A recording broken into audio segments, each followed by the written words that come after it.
Are these people... Judging by their clothes, they appear to be phantom Hyperboreans from the distant past. That could mean they have some clues about the moon goddess's name, right?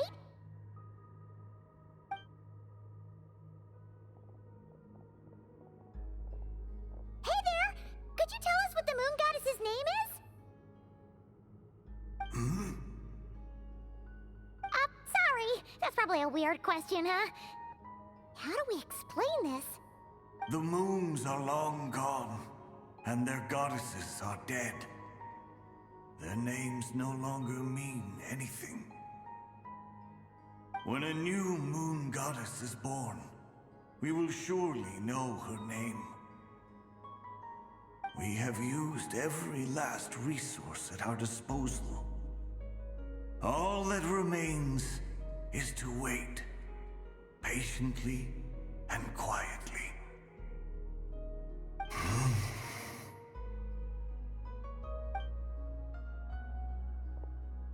Were the people of the past all this devout?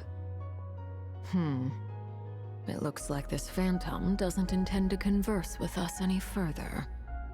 Surely the new moon goddess he speaks of must be Columbina.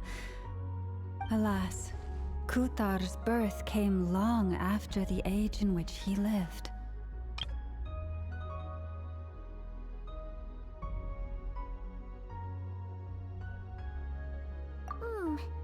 But, maybe if we find a phantom from a more recent age, they might know Columbina's real name.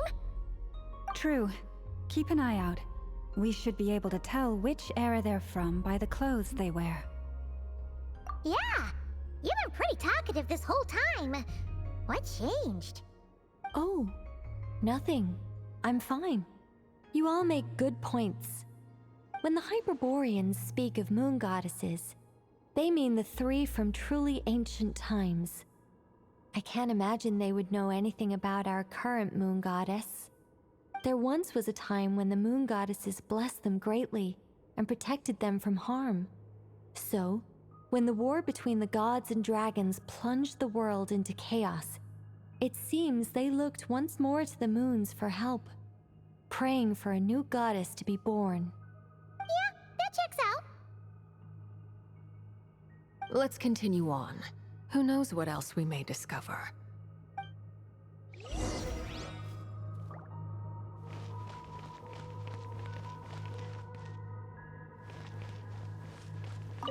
The moons have left for now, but they would not abandon us forever.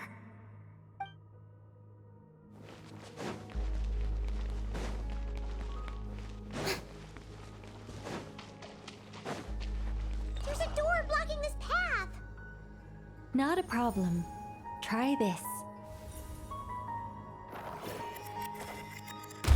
Whoa! How did that door suddenly collapse? This device was maintaining the door's integrity. Remove the core, and the device stops working.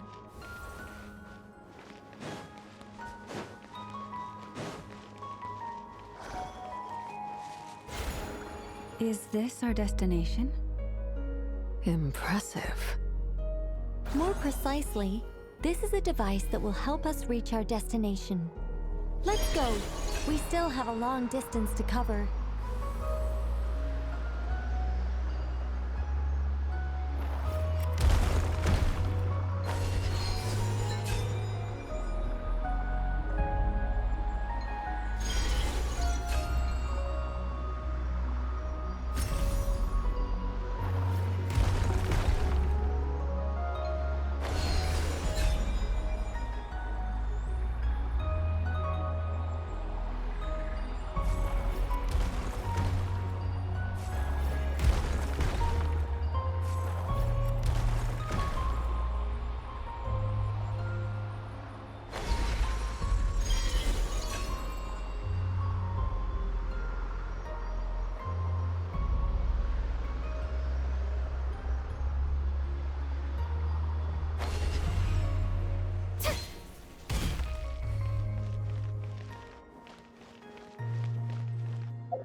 Let's try that device again.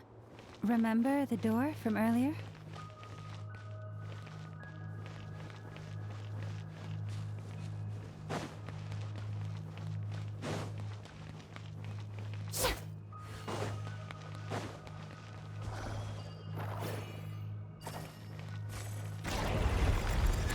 Door works in reverse, too!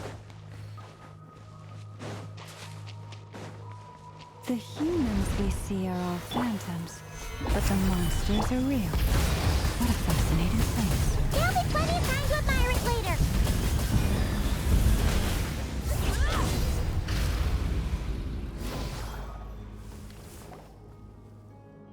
Ooh, there's a whole bunch of artwork in here. Seems pretty old. Nicole, this is probably your area of expertise. What do all these paintings mean? Let me see. To understand these murals requires some knowledge of the history surrounding the War of Funerary Flame. I shared a little of this with Lauma before. Yes, I think I follow. The dispute between the Moon Sisters, the transformation by Nibelung. Oh no, it's no trouble. I'd be delighted to share the tale again. Alright then. Tevat's 3 moons and their goddesses were brought into being by the will of Nibelung, the then ruler of Tevat. But when the heavenly principles came, they changed the world completely, down to its very foundations. The moon goddesses were nowhere near strong enough to challenge this entity. But the heavenly principles did not view them as heretical entities that had to be removed. Essentially, the 3 moons existed to keep this planet alive and operational, which did not directly conflict with the heavenly principles' aims. Nevertheless, the inherent precariousness of this arrangement would soon be revealed. Nibelung returned. Yes. He did, and thus began the War of Funerary Flame, a battle for dominance between Nibelung and the heavenly principles. Discord would soon emerge between the 3 Moon Sisters. One would voice the opinion that they should follow Nibelung, for it was he who first hung the moons in the sky. Another would argue that taking sides in the conflict would only bring the world closer to ruin. There was no telling where it would lead, especially since their creator had returned, bearing the perilous power of the abyss. Nibelung would eventually discover their disloyalty. He had all 3 imprisoned before transforming the moons into weapons with which to fight against the heavenly principles. What? Weapons? Yes, the very moons that had once defended the planet became instruments of death and destruction, striking terror into the hearts of all living things. And although the heavenly principles and the 3 Moon Sisters had once been at peace, it now seemed that the moons posed an unacceptable threat to Tevat. It is possible that the heavenly principles did not know of the goddess's imprisonment. If so, the weaponization of the moons would surely have been viewed as an intentional breach of the peace agreement. Regardless of who knew what, when, the heavenly principles shattered 2 moons and flung the other beyond the skies. Whether the goddesses managed to escape Nibelung's captivity after his fall, nobody knows. But this much is certain. From that day on, the moons no longer belonged to Tevat. The rejection slowly drained their power until eventually they passed away. So that's the full story. You say the moon ceased belonging to Tevat from then on. Why then would Columbina be born here? That is perhaps due to the lingering connection between the Frost Moon, which was not shattered, and this world. You could see it as the 3 sisters' dying wish. They never desired war. All they ever wished for was to protect this land. I see. If the final fate of the 3 goddesses is as you say, then Columbina faces the same grave danger. Our investigation has yet to bear fruit. We must hurry. Yeah, you're right. Let's keep going.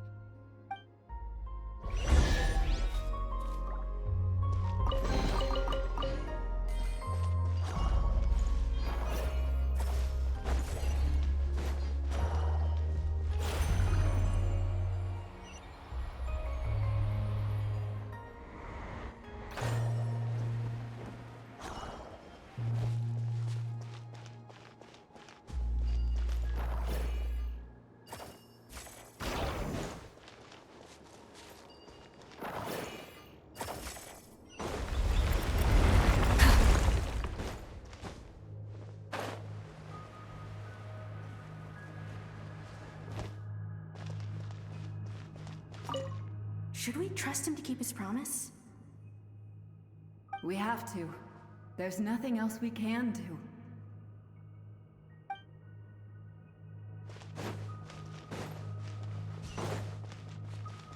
Try and stop me!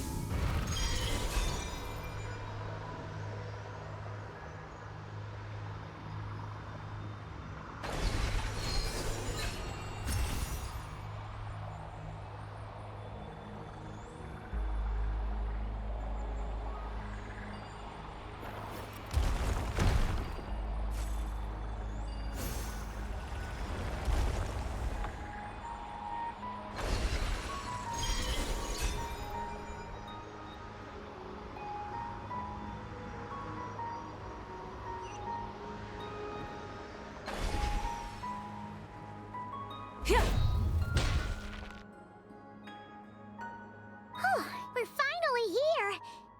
Guessing we'll need to activate this thing? Indeed. I was a little worried about that at first, but as we got closer, I sensed that the Kuvaki within it flows unimpeded. It should be functioning normally. The only issue is how to activate it. It's looking a little worse for wear.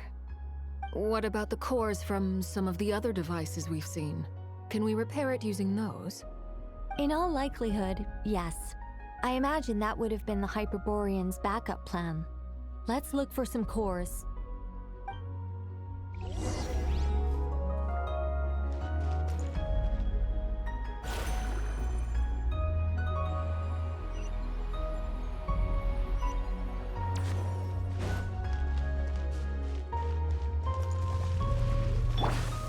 Stabilize! You poor...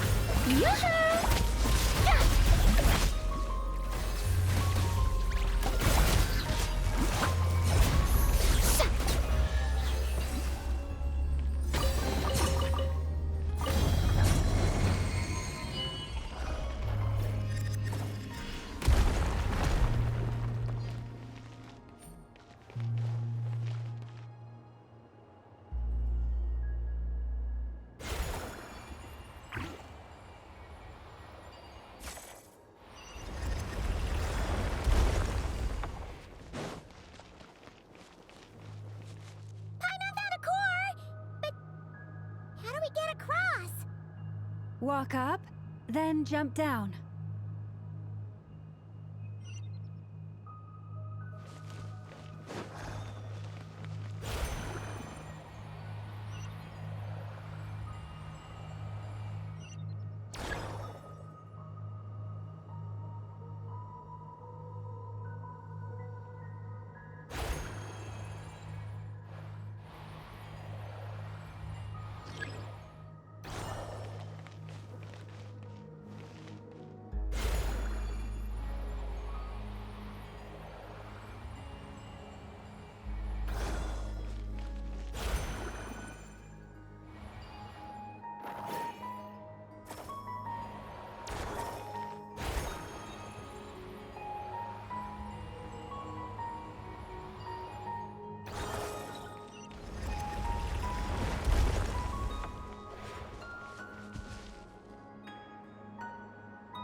That should be enough cores.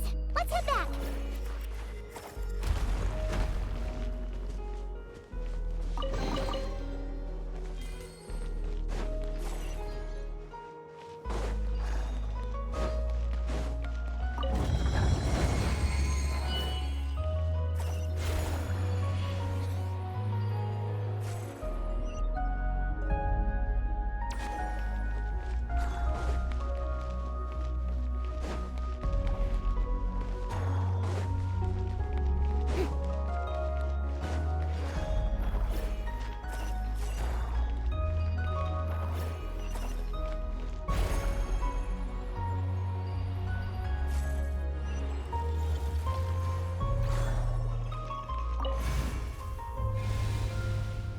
The device is up and running.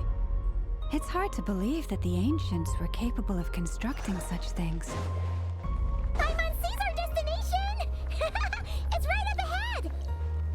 Yes, let's go.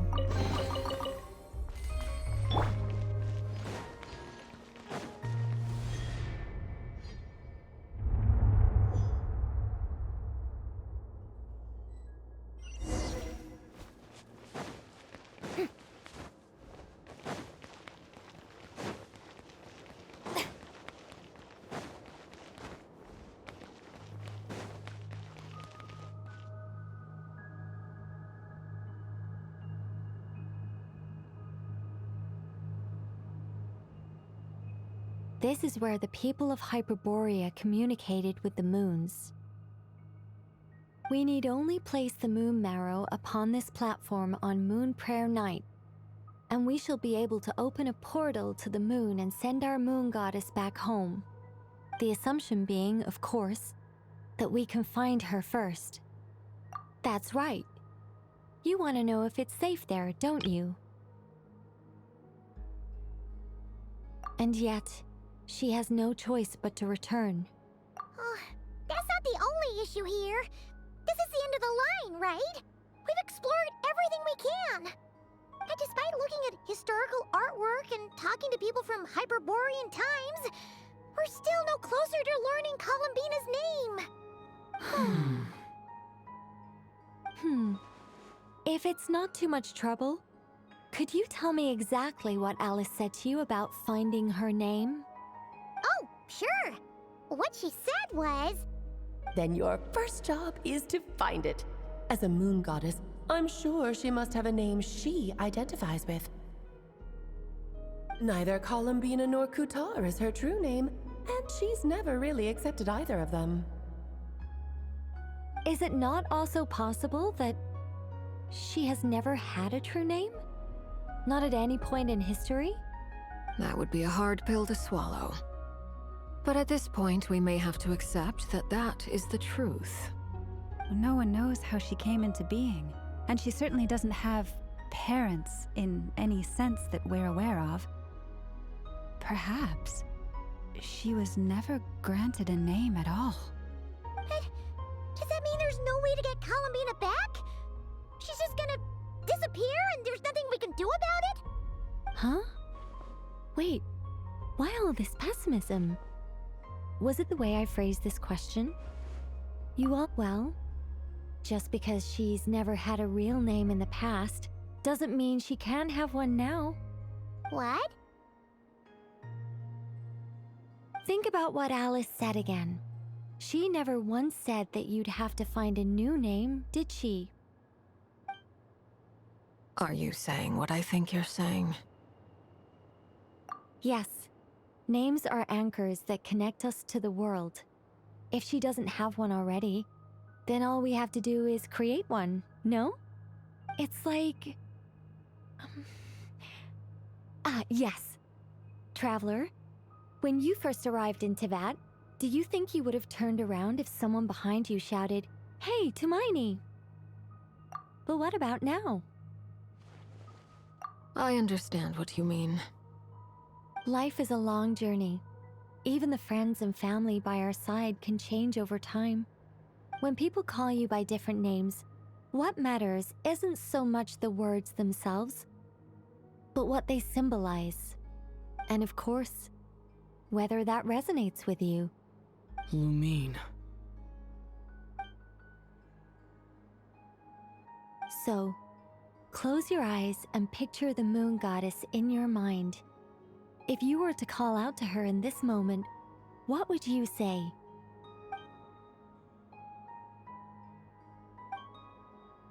Columbina. Columbina. Paimon would call her Columbina too. Well, she has long forsaken everything that Kutar represents. I think from now on I should call her Columbina too. Well, it sounds to me like you found your answer. Are you sure? Is it really that simple? We haven't found her this whole time, and not for lack of trying.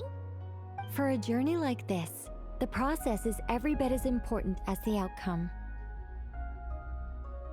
Had you not searched far and wide, rejecting every other answer you were offered, how could you have come to an answer you felt was finally correct? Oh, it all makes sense now. This has Alice's fingerprints all over it. Are you suggesting that Mage knew from the start that Columbina never had a real name to begin with? I can't say for sure. But I can definitely imagine her chuckling in satisfaction somewhere right now, saying, "Ah, what fun." Llama, your antlers! You You should hurry. The festive moon has begun to rise. Do not worry, for when you called the name Columbina just now, I could sense that the power within was enough to summon back the moon goddess. The power within what? The name? Yes. So, the thing is...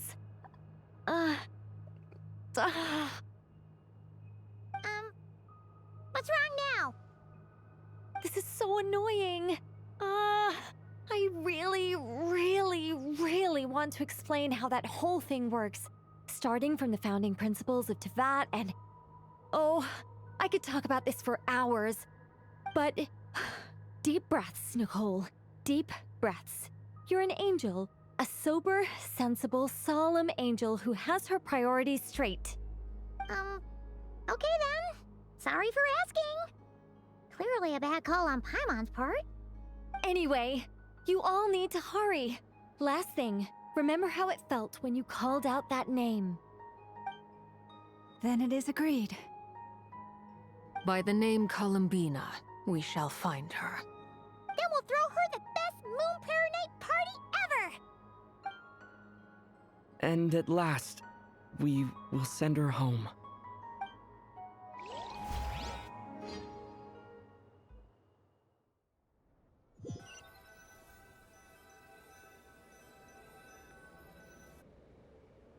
I can barely move anymore.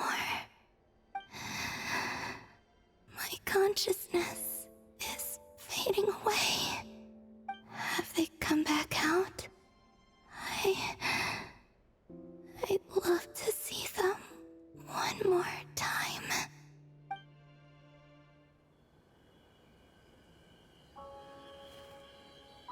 They didn't make it.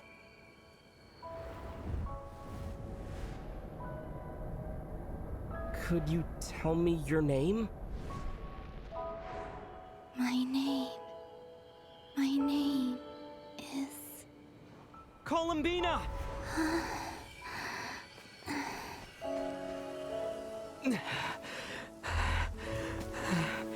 Columbina! Are you here? Columbina! That's the name you gave when we first met. And it's what I've called you ever since. Columbina. It's a fine name. I have many fond memories of Columbina, and so do all of your friends.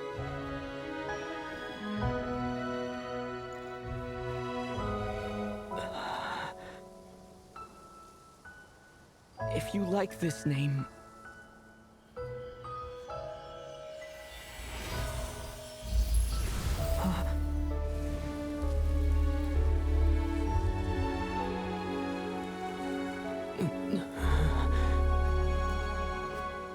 Looking for me? I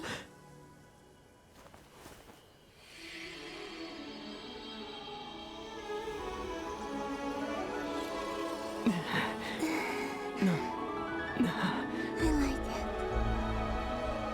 You can carry on using it.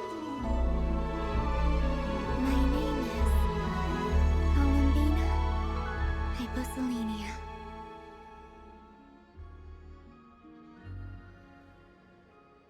Columbina Hyposelenia. That's a wonderful name.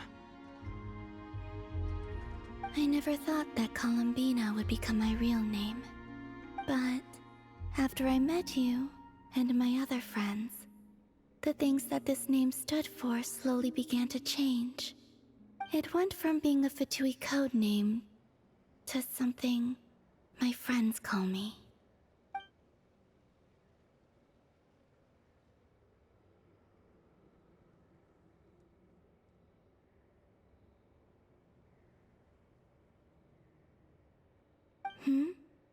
What is it? Why aren't you saying anything? I'm just so happy for you. Thank you. So, where's everyone else? We can go and meet them very soon. Everyone went to different places to try calling your name. Great. I'd like to thank them as well. Everyone's done so much for me. Searching for my name, entering those ancient ruins. Huh? Wait, so you were... Yes, I was there. Not physically, but my consciousness was still holding on. I followed you the whole way. Starting from when? You turned around and called out my name while you were in Nasha Town. Do you remember?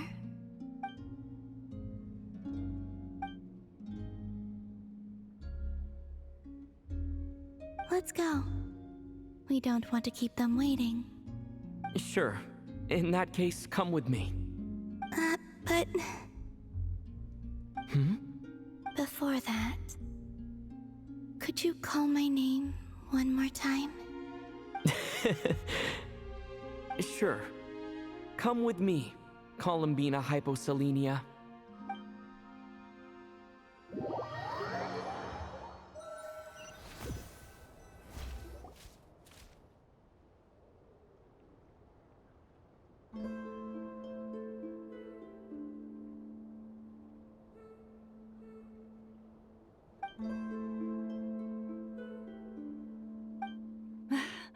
Columbina! Oh, this truly is wonderful. Llama, I can't breathe. Ha ha! Just in time for Moon Prayer Night. It's good to have you back, Miss Columbina. Yeah, we were worried sick. Thank you, my friends.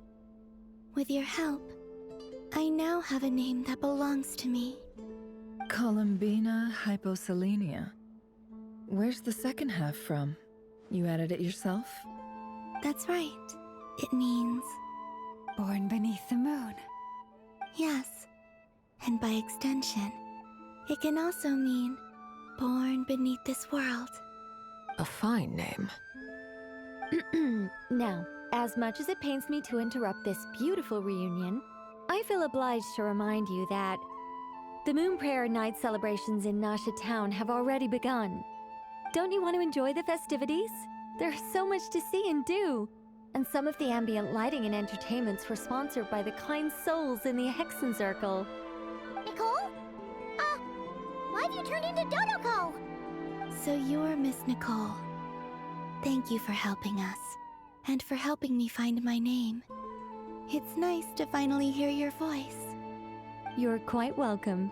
Guiding lost people to hidden treasure is what we Seelie do. And if you ask me, spiritual treasures are far more precious than material ones. Chests are all well and good, but this was what it's all about. Ah, so satisfying. Anyway, I had to go help Alice. It seems like she ran into some trouble. That's why I couldn't be here in person. But don't worry, we're with you in spirit. We'll be celebrating right along with you. Keep an eye out for the Hexencircle's festive stalls in Nasha Town. I think you'll like what we came up with. Alice said she even managed to rope B in this time. The Frost Moon Scions have also prepared various attractions. I believe Aino, Inefa, and their crew are setting things up as we speak.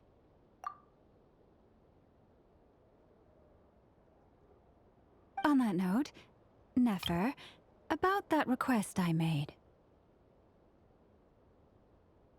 It's all in hand. Yehoda is on site to ensure that everything goes off without a hitch. Wonderful. In that case, travel. Huh? Come on, Columbina. It's time to celebrate the best Moon Prayer Night ever.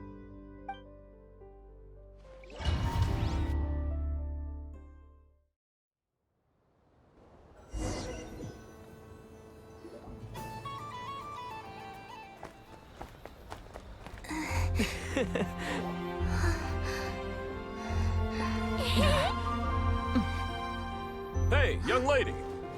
Would you like some Moon Prayer Night candy? Happy Moon Prayer Night. Oh, yeah. I almost forgot to say. Welcome home, Moon Goddess.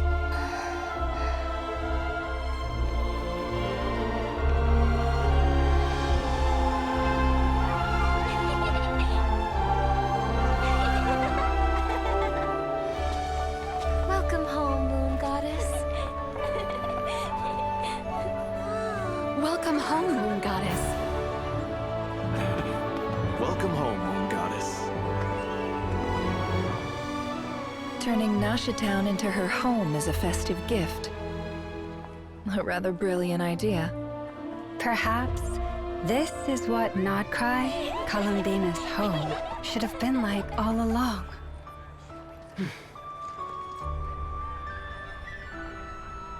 Thank you for the gift.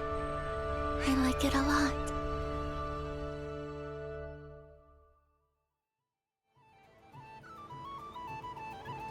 This feels like the surprise of my life.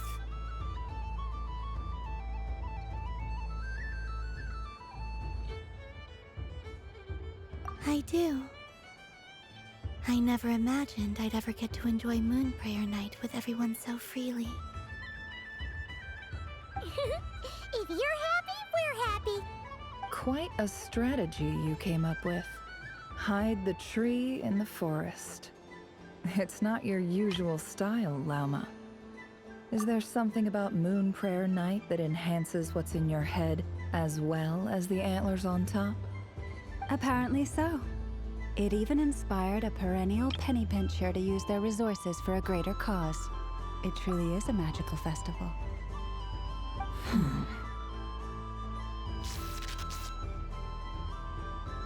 I see it now. This bickering is actually a sign of a strong relationship. Huh? What's everyone doing here? Oh! Miss Columbina, you're back! Yes, I'm fine now. Thanks for your concern. How's your progress with Alice's assignment? Very well indeed. I've never heard her sound so excited. Not like this. This time her excitement seems more serious. Seems like she's had a major breakthrough. She said she'll contact us once she knows more. In the meantime, we're free to relax and have some fun. Enjoy the time off while it lasts. I have a feeling that our next task won't be so simple.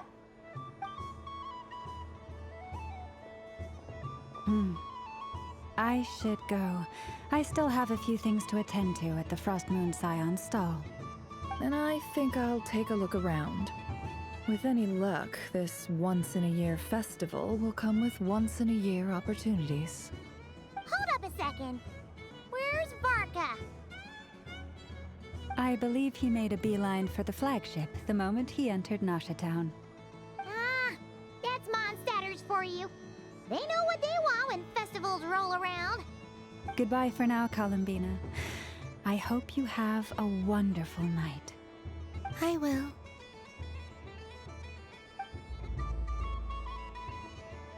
Well, in that case, don't just stand there. Get out there and have some fun. You'll definitely get a warm welcome at every stall. Oh, also, take this map with you.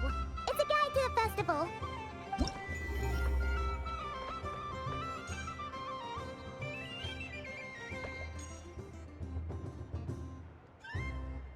The Frost Moon Scion stall is over here. Lauma's invited a whole bunch of cute animals to celebrate too. Over there is the Hexacircle section. Alice seemed more excited than anyone about this festival, so she insisted on making it a grand affair.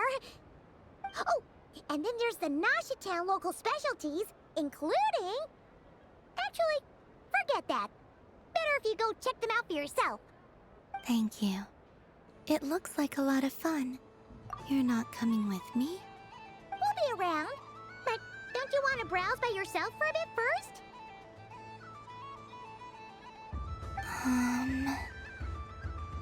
Yep. If you find something you like and want to try it out together, just give us a shout. We'll be right with you. Otherwise, just relax and enjoy yourself. There's so much on offer, so try to experience as much as you can. And don't forget to stuff yourself with all the delicious festival food. All right then. Off I go. Where should I go first? This must be the mage's stall. It feels like I've entered a fairy tale. Ah, how lovely.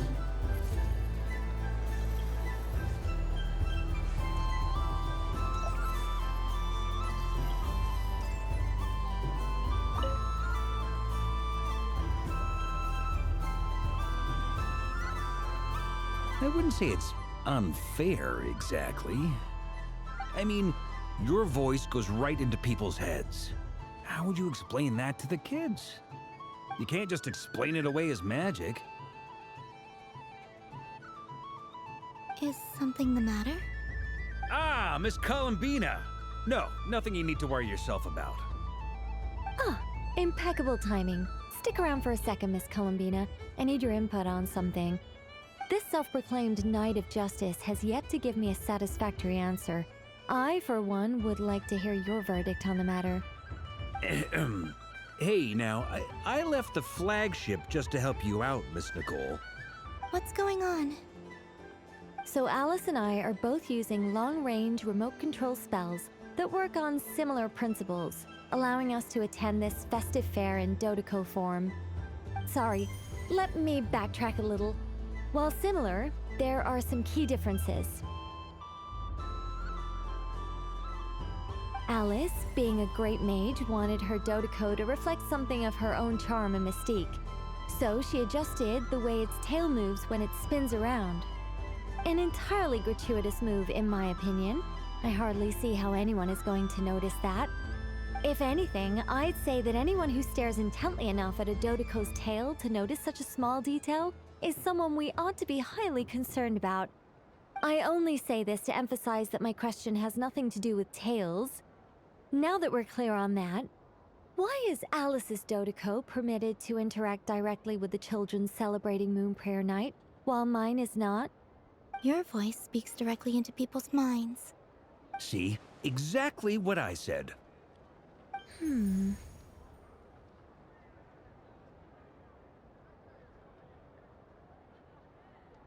Miss Nicole? Ugh, I can't stand it. I know that probably makes me sound like a whiny child acting out in front of their parents. And it's a little embarrassing now that I think about it. But hey, I said it now, I can't take it back. That would be even more embarrassing.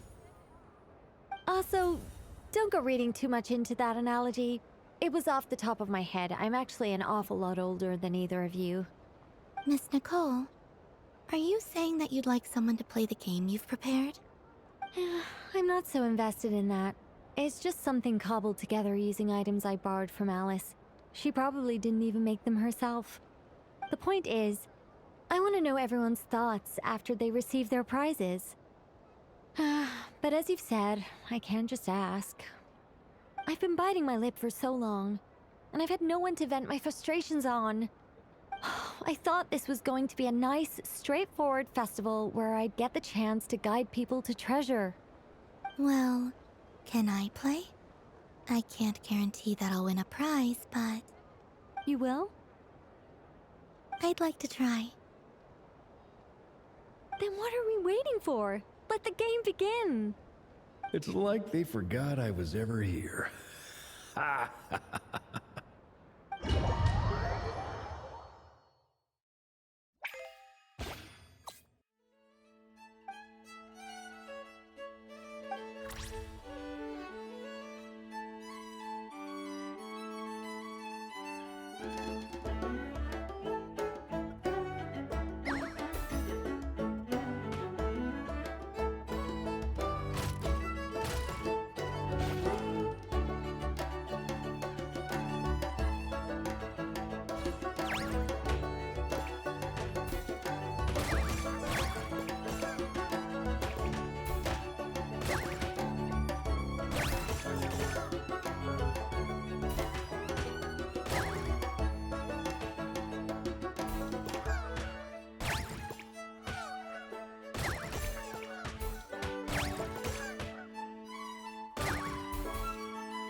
Congratulations, Miss Columbina! With your great wisdom, you have overcome every obstacle in your path and conquered the great challenge posed to you by fate. Fate? Well, something to that effect. If you'd prefer something more poetic, it could be the icy winds or the dawn. Anything you like, really. You could even go with the challenge posed to you by Dodoko, if that's what you're into. Anyway, you can take or leave my suggestions. Moving on. All my hopes are now resting on this. Can I open it now? Stop teasing me. Please, I'm begging you. No more talk. Just open it. Wow. What a lovely sculpture. Classic and cute at the same time.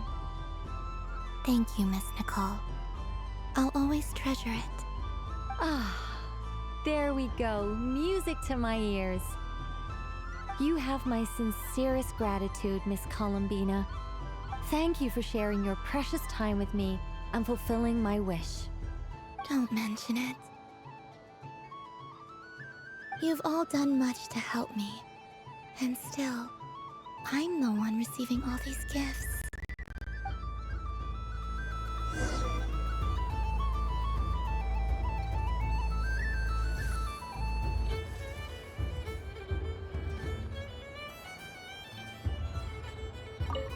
I don't suppose you... Don't get me wrong, once is plenty. You're under no obligation to indulge me any further. All right then. Happy Moon Prayer Night.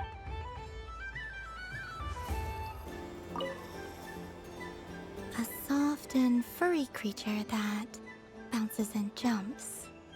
Welcome home, Moon Goddess. This one talks too. Allow me to introduce myself. I am a Dodoko from a distant archipelago, the most mischievous of all my Dodo brothers and Dodo sisters. When the going got tough, I powered through, and when I met obstacles, I boomed them away. That sounds like a lot of fun. Doesn't it just? Oh, but then the trouble started. Recently, I found a lovely beach, the same beautiful jelly color as my hometown, and so I dove in to have a look. Only to find it overgrown with seagrass and nasty little spiky fish everywhere, looking to turn me into a Dodoko kebab. I made it back to shore by the skin of my teeth, but my tail was sorely hurt. Couldn't you just boom them away? Oh, I wanted to, believe me. But I've heard that you, Moon Goddess, can understand animal speech. The last thing I wanted was to cause a gigantic fuss and get taken to court by a school of spiky fish. I'd be driven out of these waters for good, and my winter holiday would be ruined. And so, dear Moon Goddess, I was wondering if you might lend me your allegiance. Are you roping me into a crime? Oh, let's call it a once-in-a-lifetime carefree adventure. Does that sound better? All the festival goers tonight are dressed up as the Moon Goddess, but there's nothing to say that the Moon Goddess can't disguise herself as a Dodoko, is there? Besides, this is your home. You should be free to be whoever you wish. I'm afraid I'm not well acquainted with Dodokos, Madam Mage. Oh, that's quite all right. We Dodokos are innocent, happy creatures with a free-spirited nature. Many, like myself, are mischievous troublemakers. Others are lazy souls who like nothing better than to lie down on a nice rock and take a nap. In our eyes, every creature who yearns for happiness and freedom is a Dodoko. But perhaps in yours, we Dodoko are a fluffier and more mischievous breed of Kuhenki. Yes, that is a much easier image to follow. Oh, wonderful! Then let's play! Grab onto my tail and follow me into the sea! Time to settle some scores with the bad guys!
remarkable talent.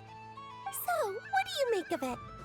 The use of Jumpy Dumpties doesn't come as naturally to me as Kuvaki, but their unpredictability makes it fun.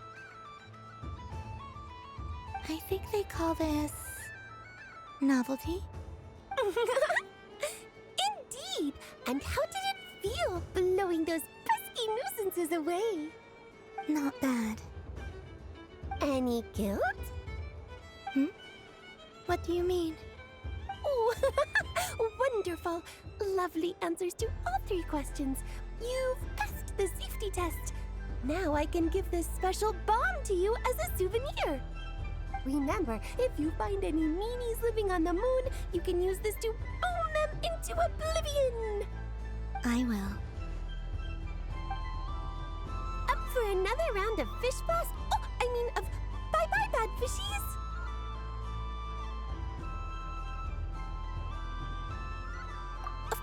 Of course! Feel free to come back whenever you like. There's always time for a dodo venture.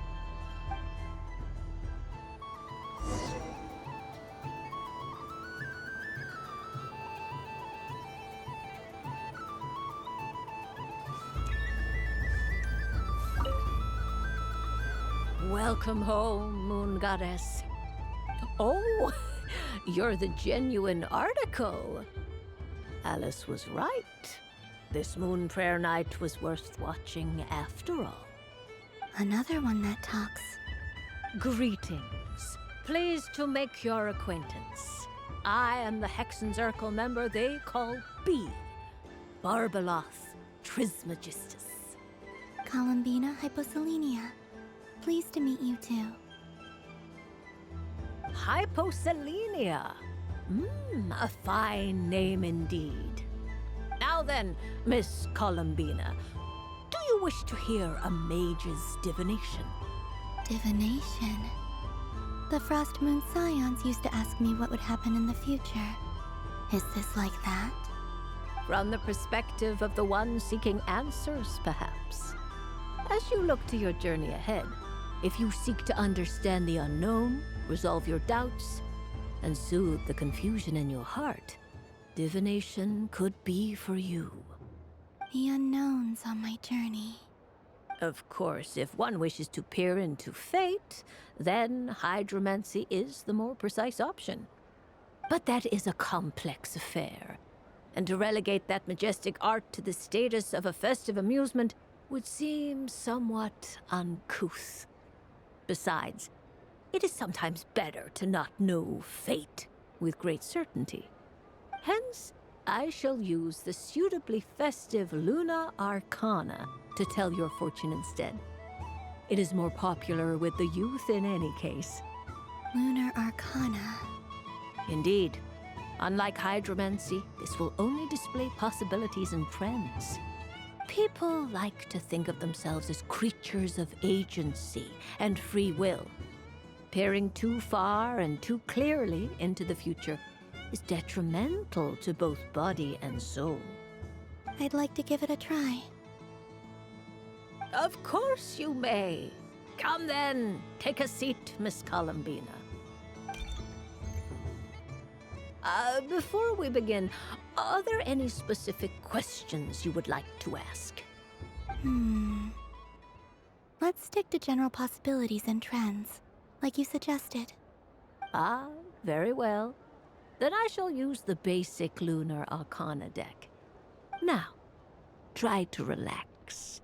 Cast your mind upon the things you have experienced and the things you are soon to experience. I will shuffle the deck.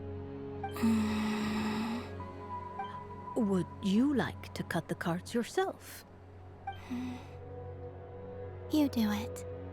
No problem. Now then, to make things easier for the seeker, that is to say, you, I shall decipher the cards from your perspective.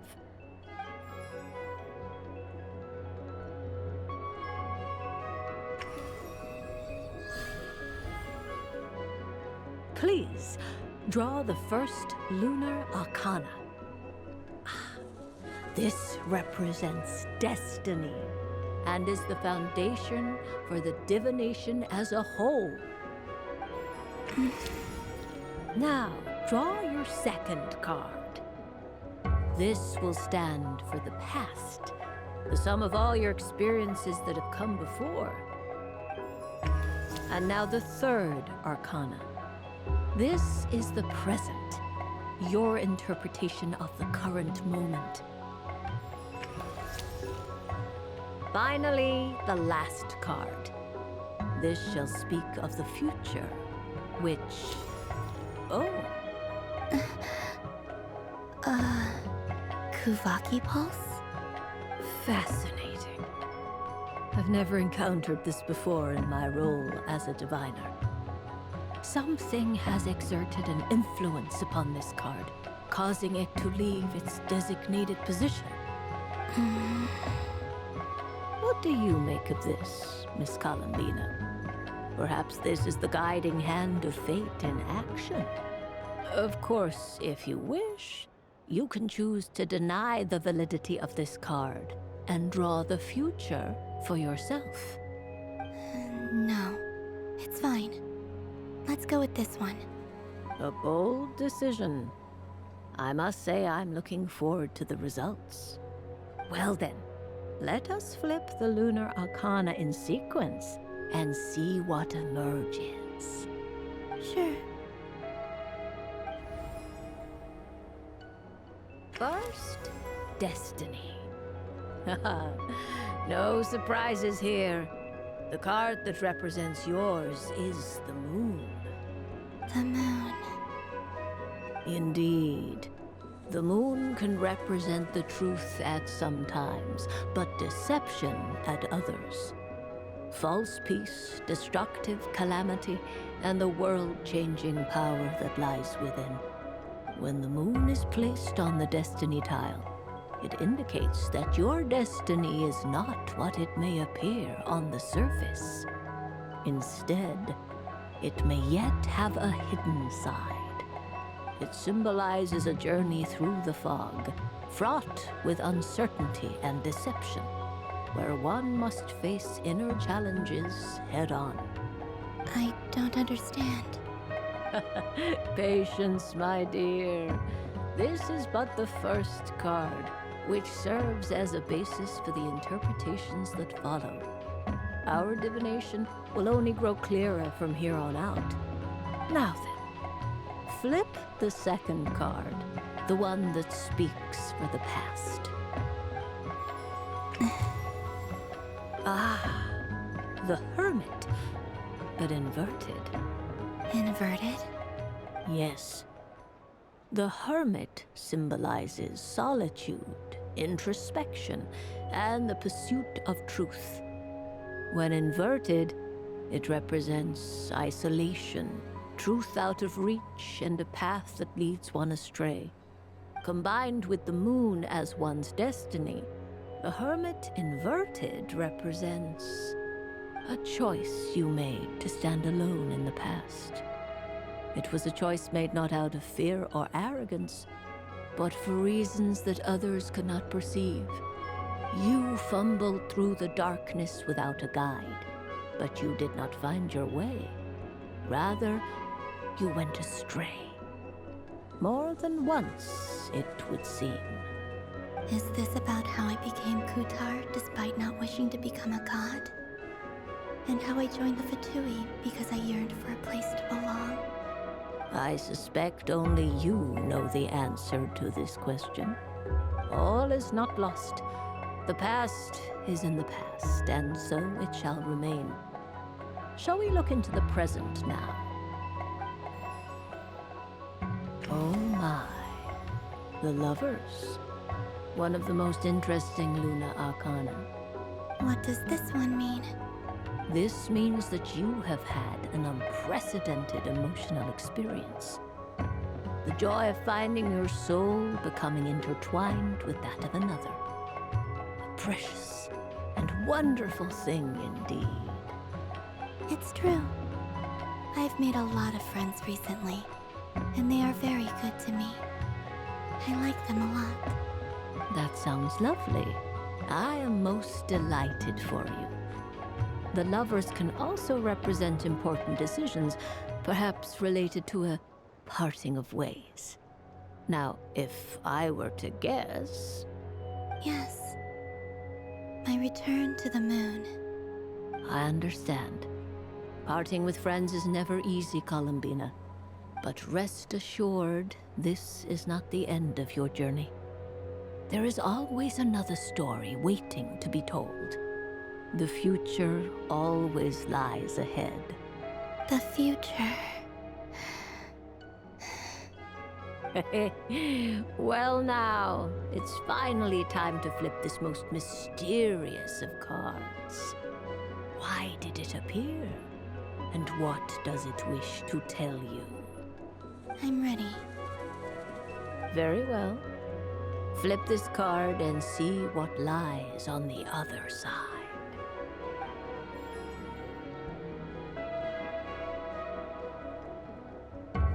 Oh. Miss Barbeloth? What is it? This card is death. That doesn't sound very good. It depends on how we interpret it. It is true that it can represent an agonizing death, a complete and utter end, but at the same time, it can also represent rebirth. Do not forget that your destiny card is the moon. That lends your future many different potential meanings. If death spells the end, is it unavoidable? As I have said, divination can only display general trends. It is a rough guide, but it does not show predetermined outcomes. Allow me to summarize it for you. In the past, you may have lost your way, but now you have gained new connections and new strength. You now face an important decision, one that may bring about a great change in what is yet to be. This change might, in turn, be the end of all things, or their beginning. But remember, everything is subject to change because of the moon present in your destiny. You must see the truth clearly and face your innermost thoughts. The truth. My innermost thoughts. Thank you, Miss Barbeloth. Don't mention it. Some people dislike divinations, for fear of glimpsing an ending to their story that they wish was not so. But I can see that you're different. The result of this divination will not sway your decision. This is a rare quality, and one that diviners always hope to see in the seeker. We are here merely to guide, not to exert undue influence. I understand. Go then and illuminate your future, Miss Columbina. The moonlight that shines from you now is most captivating.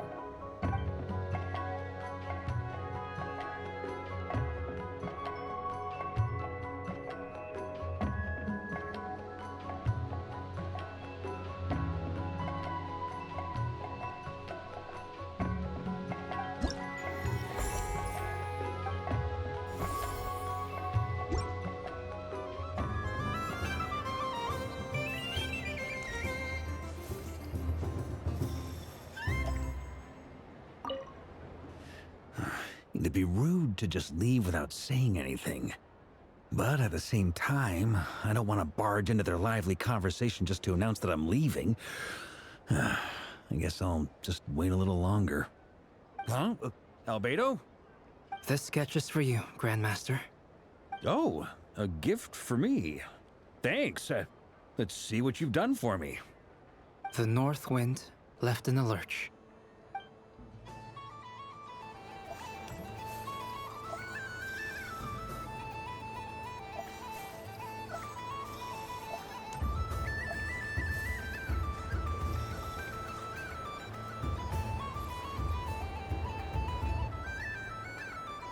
Dodoco's Whirligig! Come check out Dodoco's Whirligig! Ah, welcome home, Moon Goddess. Might I ask what this is? Ah, it's a very special amusement sponsored by the great mage herself. Ride on a soft and furry Dodoko and embark on an unforgettable adventure. I say that, but I'm just following a script here. Who is this mage, anyway? And what the heck is a Dodoko? I'd like to ride. No problem. But, are you by yourself? Is that not okay? Oh, no, it's fine. It's just that each Dodoko can accommodate 2 passengers. Would you like to bring a friend along? My friends... That should do it. Now, we just need to get everyone else to draw something on it too. But we gotta keep it a secret from Columbina.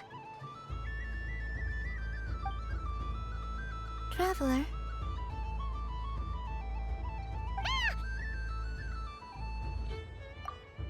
I want to go on that ride. Will you join me? Let's go then. Don't worry. Paimon will do the rounds. You go have fun.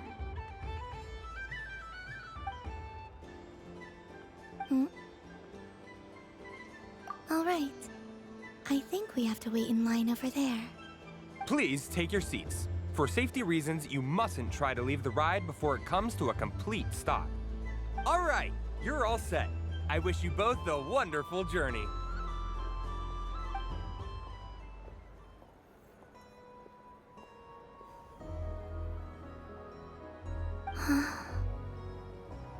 Not bad. It reminds me of riding a moon lane. Sometimes, the Kuhenki circle around me like this, playing their beautiful melodies. Yeah, I'm going to miss them.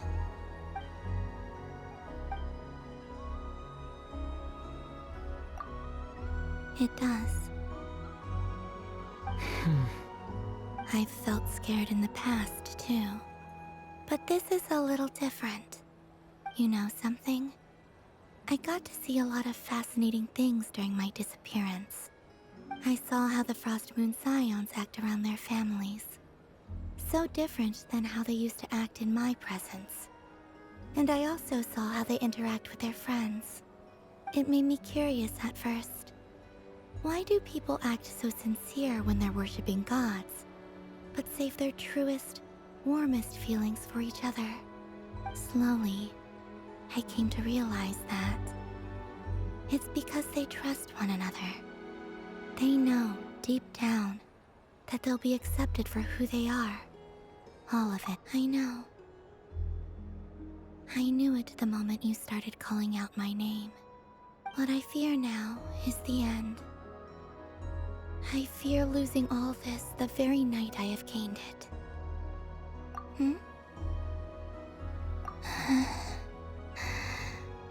Thank you for this conversation.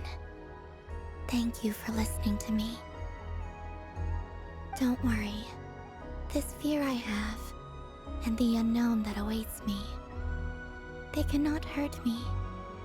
Not when I possess a treasure far greater. I just want you to remember this version of me. The real me. On this final night together. Dear passengers, Dodoko's awesome adventure has come to a close. Please leave in an orderly fashion, and we look forward to seeing you again in the future. Don't want the journey to end, huh? Don't worry, you two. There's always another adventure waiting just around the corner.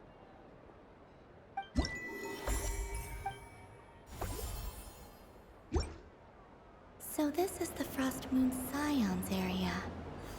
It feels very familiar. But everyone looks much happier than usual. Fun ride, huh? You and Columbina looked pretty sad to leave. This isn't gonna make Paimon dizzy, is it?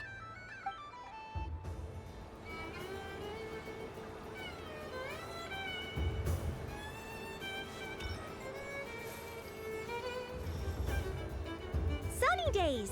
I prefer sunny days. Ah, Well, you are as warm as the sun itself, Moon Goddess. Very well. I believe your spirit animal has to be this most adorable chic badger. Wow! Thank you, Mr. Talking Magic Lamp. Have a very happy festival, Moon Goddess. Lance? That's you, isn't it? It's our little secret, my dear traveler in Paimon. Okay, sure, but why are you here selling sugar sculptures? Everyone celebrates in their own way.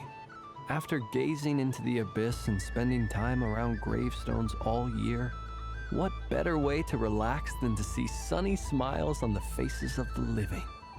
Besides that, I like to think of myself as a fair judge of character. I dare say matching personalities to confection suits me rather well. That's not what Paimon was talking about. Aren't you afraid that your true identity might be exposed? Should I be? There is all manner of magic in the air this moon prayer night, thanks to the work of the great mages. I see Miss Columbina is hiding in plain sight. Why should I not do the same? Why miss this rare opportunity to enjoy a special evening in my true form? Fair enough. You got a point there. People who don't know you will probably think you're just a talking lantern. Well, now that we see eye to eye, what brings you here? Not a search for your spirit animal, I presume? Ah, well, actually... Here, see for yourself. Oh, this is... How wonderful. A beautiful idea. Yeah! We just met Barca, and he said that having everyone draw their own section was kind of boring. So, he did your bit for you. Ah, Varka. Ever the maverick. I see his artistic skills are truly one of a kind. In that case, I shall paint something on Mr. Albedo's behalf in a short while. What? Why not now? Ahem.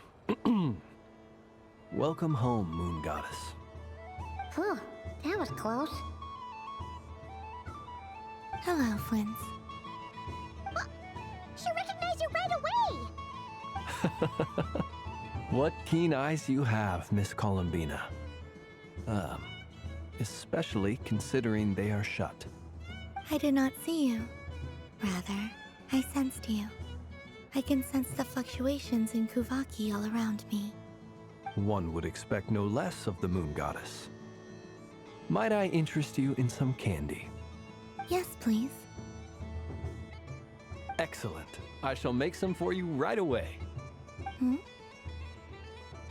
Something the matter, Miss Columbina? What about my spirit animal? All the other children carrying sugar sculptures are talking about it. Wait, is she taking the test seriously? Ah, my apologies. How could I neglect that? You are quite right, Miss Columbina. Every one of us has a magical creature living in their heart. Would you permit me to help you find yours? Yes, please. Do you prefer the day or the night? Night.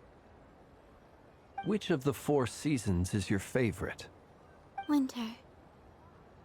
Think of a perfect day. What is the weather like? Sunny, rainy, or perhaps cloudy? Rainy in the morning, sunny at night. What kind of answer is that? Forests, lakes, and open seas. Which do you prefer of these? I like them all. Imagine you opened your very own shop. What would you sell there? Moonlight, I think. Wow! Paimon would totally shop there.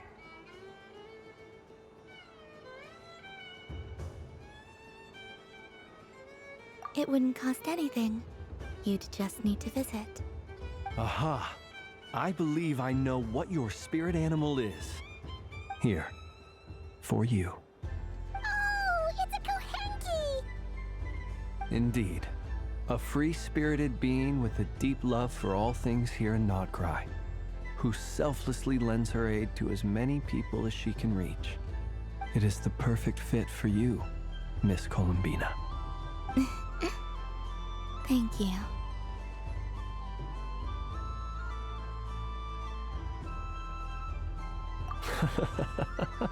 It would be my honor.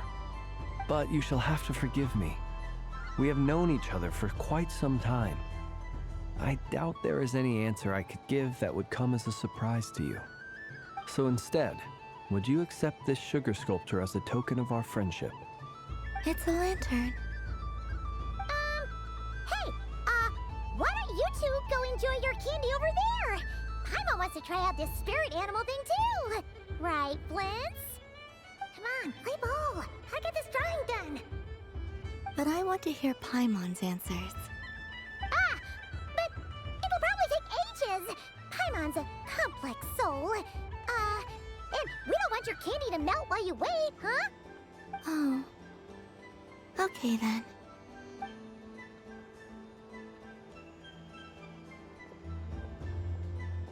Phew. Nice excuse, Lady Paimon. That was some quick thinking. Yeah, no thanks to you. A little help next time.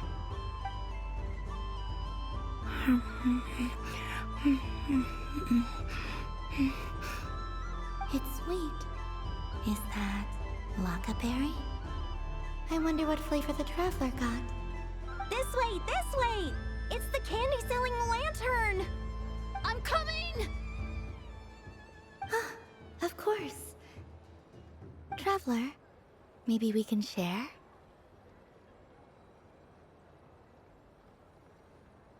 Yes. I found out recently that people share their food sometimes, so I'd like to try it. Or... is that a no? Thank you.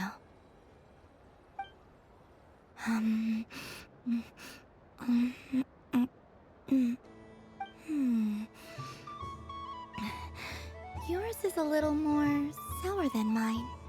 Here, you try it.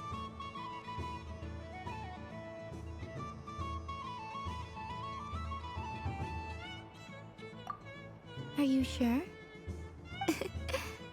Amazing.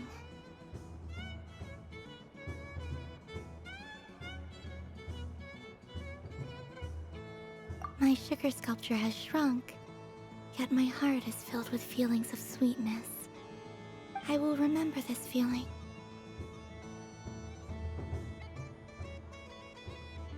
Sure.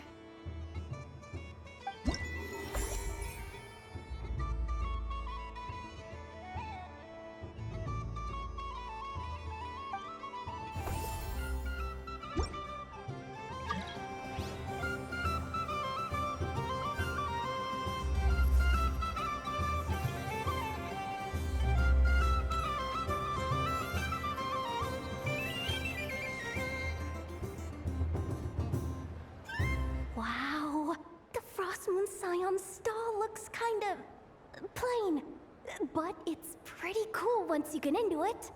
I don't go to Hisi Island much, but it's got that, like, old world cultural feel. And if culture means we get more festivals, I'm all for it! Hello, Yahoda. Columbine... hello, Moon Goddess. That was too close. I almost gave the game away in front of the staff. Oh, wait. What's the deal with her shoes? They don't make a sound when she walks. I could do with a pair of those. Do you like balloons too? Balloons? Oh, you mean those? What's so fun about balloons?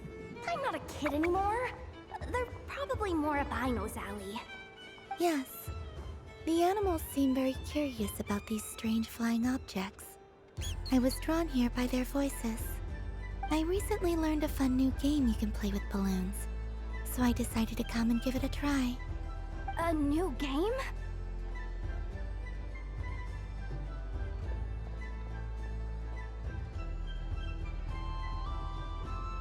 Hello. Welcome home, Moon Goddess. Here to buy some balloons? Yes. Could you give me a few that haven't been inflated yet? Are you sure? I guess it's not a problem, but... Yes, please. Thank you. Uninflated balloons? But those are just little rubber pouches. What does she want with those? Would you like to play the balloon game, Yehuda? Huh? Sure. I guess. How do you play it? Wait here a moment. Oh. This is so weird. What have I got myself into now? I thought I saw Columbina nearby. Uh-oh! That's the Fourth Harbinger! Although she's helped us out quite a bit, she's good people, right?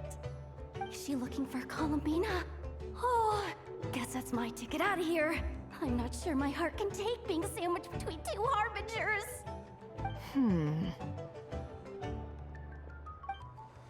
Which stall is she checking out? Oh, it's that other Frost Moon Scion's one. Try on the headgear, see what it's like having antlers or animal ears for a day. Oh, I wouldn't be caught dead wearing that stuff. So embarrassing. I have enough gear to carry as it is. Wait, what? She put it on? How peculiar. This would take some getting used to. I wonder if this is what it's like for Lynette. It really suits you, ma'am. What is this? She was so intimidating a moment ago, but now, dang, she's really rocking those ears. How does she make them look so cool? I suppose I may as well keep them on for now. All part of the festive experience. She's coming this way. How do you do, Miss Yehuda? Oh, jeez. Don't talk to me while wearing that thing. Where am I supposed to look? Oh, hey there. I'm looking for Columbina. Have you seen her? She just... Huh?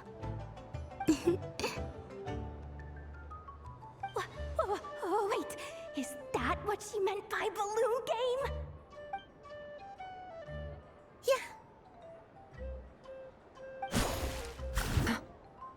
Huh? No fair! How come I get caught in the crossfire? An ambush from the rear?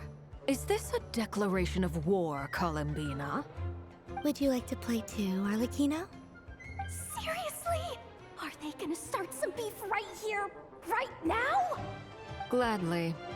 That said, I believe there is another who would like to join.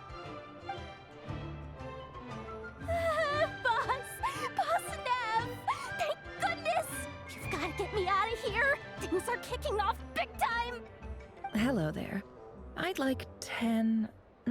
no, make that 20 balloons, please. Uninflated. What? Miss Moon Goddess, I hope you're prepared to pay the price for assaulting my employee. Welcome to the game, Nefer. Just to be clear, let's keep this a fair fight, okay? No strange powers, please and thank you. Naturally. Don't just stand there, Yehuda. Aren't you going to team up with me? Huh? Do I have to? Of course. Don't forget, the Curatorium has a reputation to uphold. I knew something like this was gonna happen.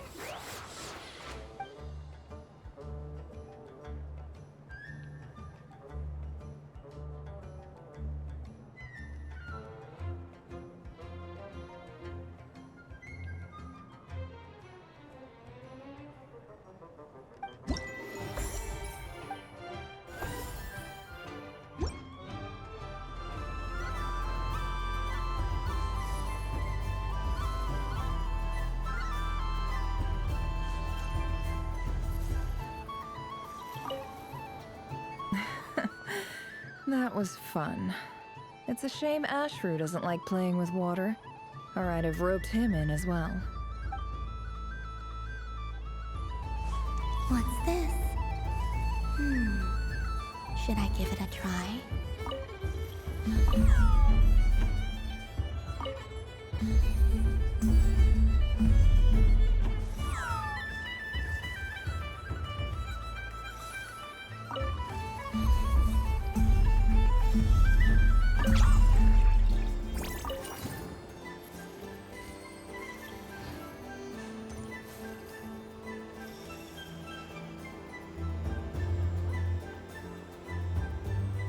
I wish for a never-ending supply of laka berries. What a humble wish. Probably written by a child.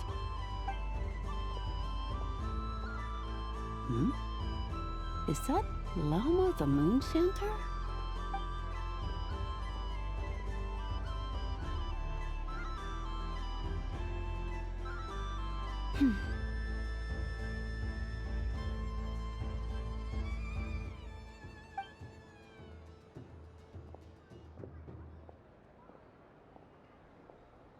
I wish that the long plume ibises would stop biting me.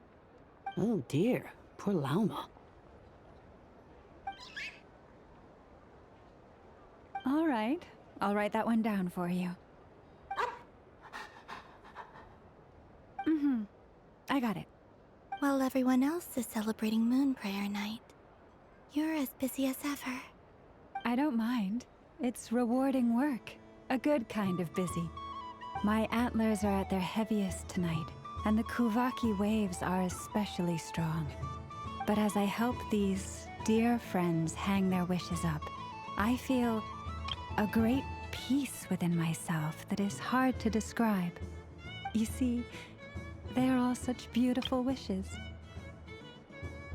And they are ones that we can fulfill by our own strength. Do you blame me, Lauma? I want to hear your honest answer. It is by the help of so many people that I can return to the moon. But I feel as though I've hardly done anything in return. You've done plenty, Columbina. I say this in earnest, both as someone who knows your history, and also as a friend who has seen what you've been through. What about as a moon chanter? I feel proud to honor our moon goddess's wish, and I'm sure any moon chanter in history would have felt the same way. Thank you for your kind words, Lauma. But... Since you asked for my honesty, I won't lie to you. My feelings are mixed right now. Besides pride, I also feel... I suppose it's a reluctance to let go. Once you return to the moon, we will be far apart and separated by a false sky. I'm sure those of us left behind will gaze up at that sky, yearning for the moon once in a while, just as you used to do. I will miss you, Lauma. I will miss you all. I hope to stay in touch. I will try and find some way to send messages down from the moon. Perhaps you could use Kuvaki. I've heard Yehoda say that signals can be sent using long and short waves, or strong and weak lights. That sounds a little complicated. What if we forget what the signals mean? We could prepare a codebook beforehand, but... You're right. It wouldn't really suit you. Still, whatever happens, I believe that you will find your own unique way of communicating with us. And now that I think about that, my heart feels lighter. Because you trust in me? Yes. I have faith in you, and in the power of truth. In my experience, the truth tends to be difficult. But that's what makes it stand out from what is false. So I'm confident that your thoughts and your love will shine through the curtain of lies, We will know it when we see it. Thank you. Now, could you help me hang up my wish? Is this? I wish that all who dwell in this moonlit world can find a place to belong. And I wish that I shall one day see my friends again. It's 2 wishes. I hope that's not too greedy of me. Not at all. And I think you speak for us all with the second one.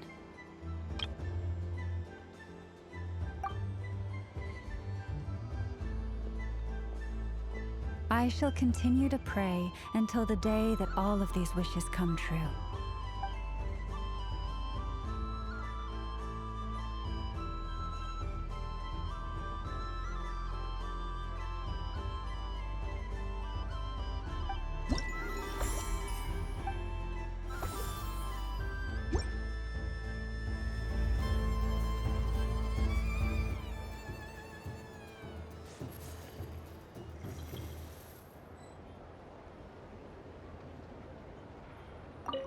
Yes.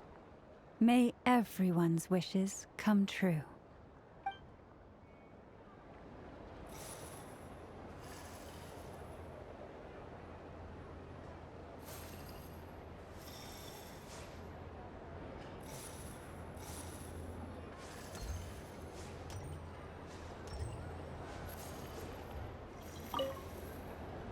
I've seen Linny and the other children play this game before.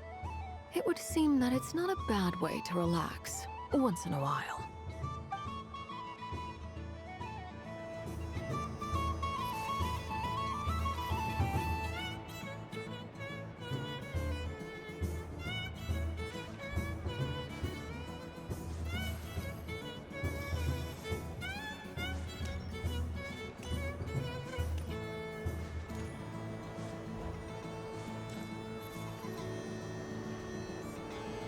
But I was aiming right at it!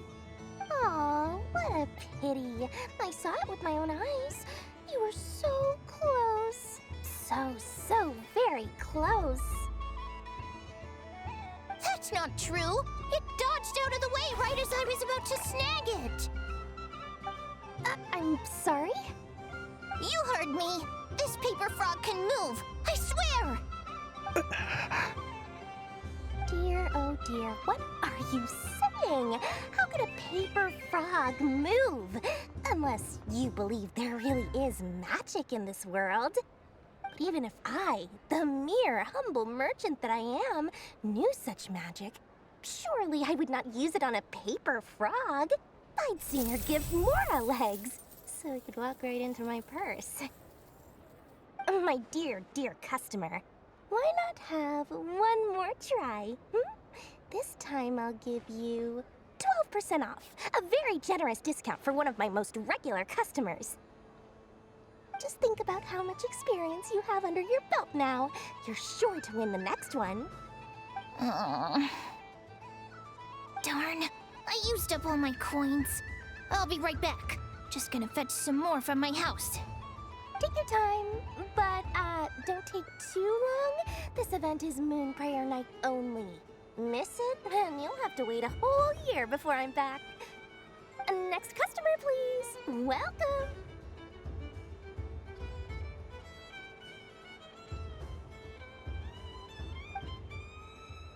Hello. Whoa! What's this big one doing over here? How do I tell my employees not to go running around this time? Shooting them a glance won't work. I haven't known them long enough. Dory? Why, hello there, Miss Columbina. Would you like to play my ring toss game? The rules are very simple, and it's easy to get the hang of. How much for a round? Oh, first time's free. Not a single Mora. After that, well, we can cross that bridge if and when we come to it. But with your sharp sharp skills, I'm sure you'll win all the prizes in one fell swoop. That was an obvious enough hint for them, right? Right?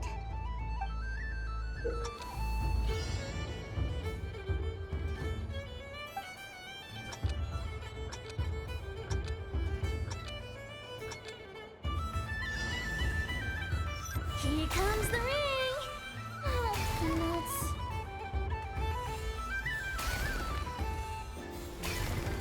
Change tracks. Roselle, should we move or not? Just a tiny bit. All right, then I'll... Oh, sugar plums, not the clock hands.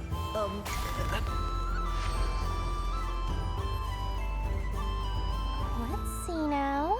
Let's see. Wow, very good. That's the highest score we've had all night. And here's your prize. Now, how about another round? As for the cost... Happy Moon Prayer Night, Miss Columbina. Happy Moon Prayer Night, Durin and Hat Guy. Are you here to play the game? Yes. No. You said we were just coming here to say hello. I did, but then I recognized a few more people as I got closer. Do my eyes deceive me? Is that... It's our little dragon! He's all grown up! Someone's popular. Well now, since you came all this way, why don't you try out this lovely game we have going? First try is free! He'll have a go. I'll pass. It's only one free try per customer. You can't give your try to him. I'm aware. How has Elder Almond been lately? He's in great shape. He goes for a run in the forest every morning to stay fit and healthy. He tried to go boat racing with Firecracker a while back, but he couldn't even make it onto the Lotus Leaf. Firecracker was in fits of laughter. How about you, little dragon? Can you still fly? Yes, I can. But you've become less chatty. Has growing up been tough on you? We call that maturity. You know, the thing people sing about. The knight wields a sword of stone to defend those hearts that are made of gold. Stone is very heavy. That's what keeps him from talking too much. That's awesome! I want to be a knight when I grow up too. Ring, here I come! Ha! Oh, the hat-wearing man.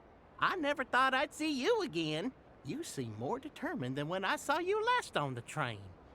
If you say so. Oh, I do say so. The people you once helped see it clearly. It's because you are once again on the right track. May the engine in our hearts propel us to the station of our dreams. I can move! I can move now, Roselle! What are you doing, running into the rings like that? You got them all so quickly! I have never seen anything like this in all my travels. Is this guy actually an old friend of theirs? But how? They're origami animals and clockwork people from a fairy tale. Getting to know them would be quite an arduous task, unless they share a hometown?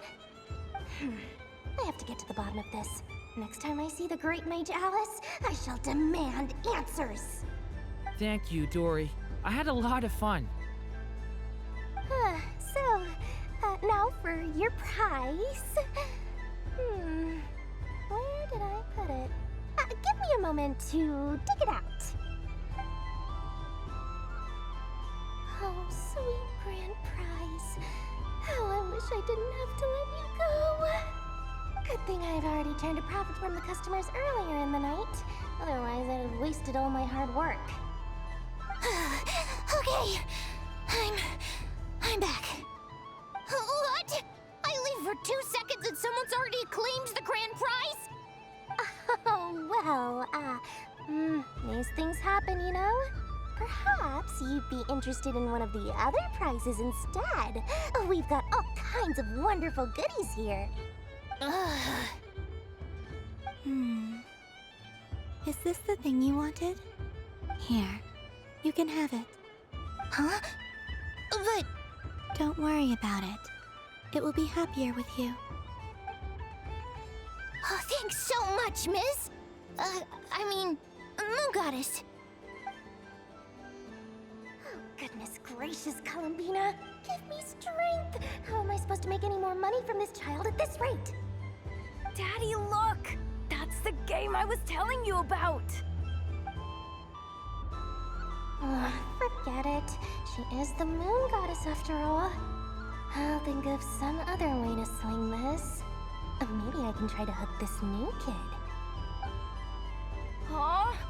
Oh, someone already won the grand prize. You can take mine if you want. What? Why? Why are all these bleeding hearts coming here to ruin my business? Happy Moon Prayer Night, everyone. Happy Moon Prayer Night.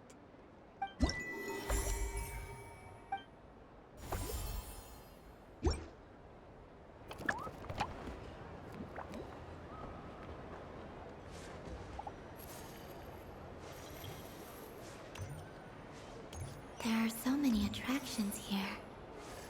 Since I rarely get out, I might as well make the most of it.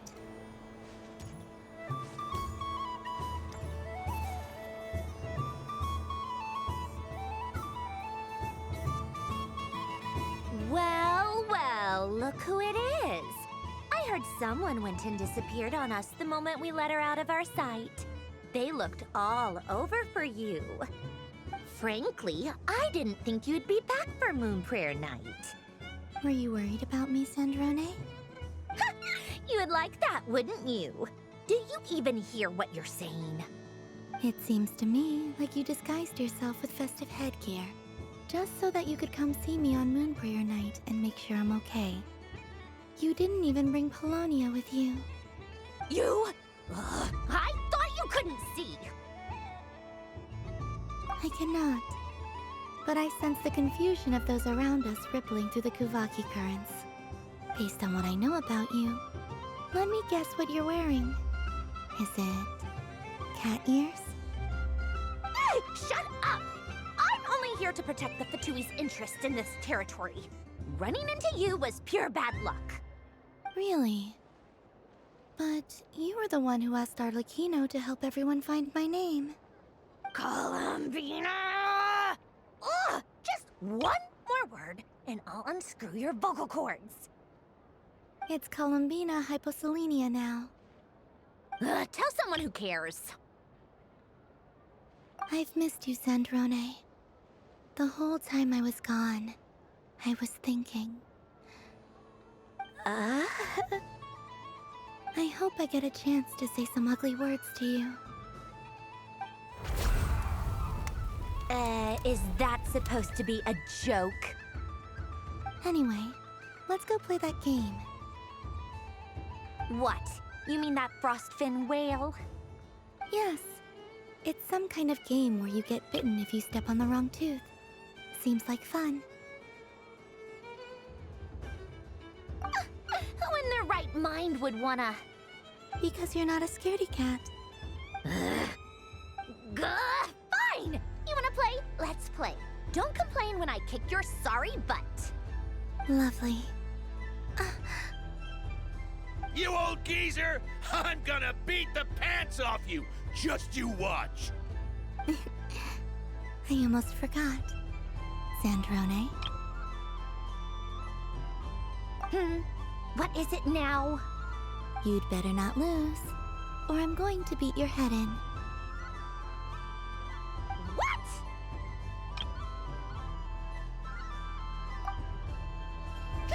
Allow me to demonstrate since I'm feeling so nice. You just step on the teeth, like this.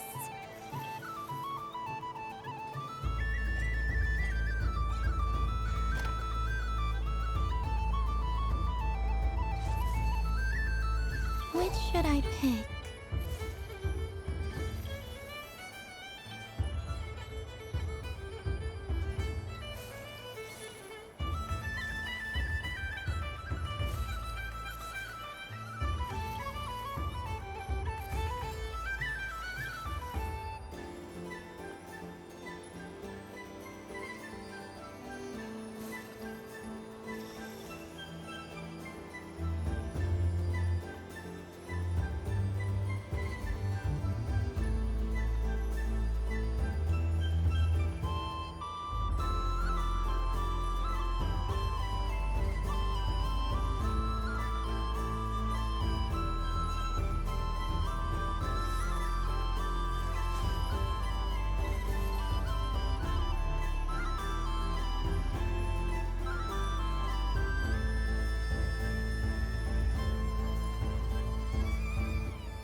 I'm getting a bad feeling from this one.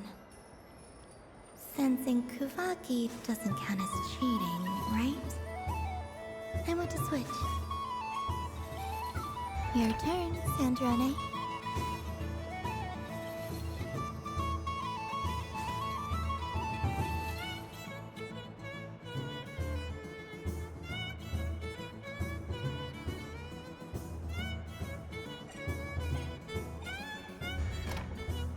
Don't come crying to me if you get bitten.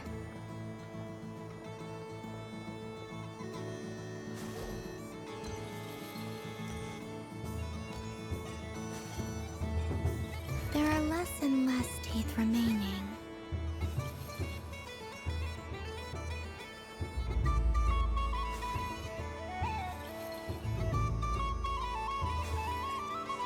Huh? What's that noise?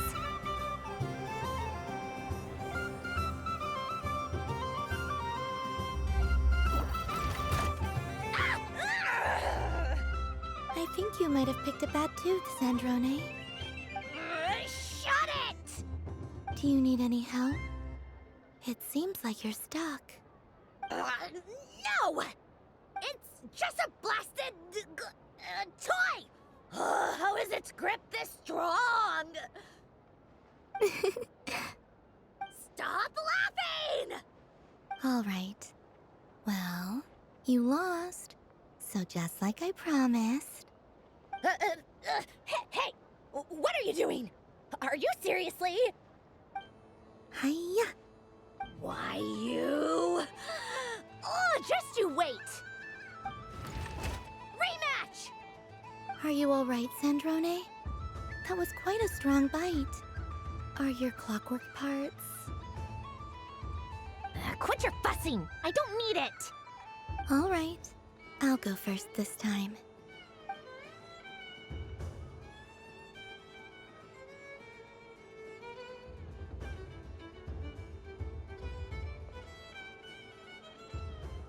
I see it now. She can sense which teeth are rigged. So I just need to avoid the same ones that she does.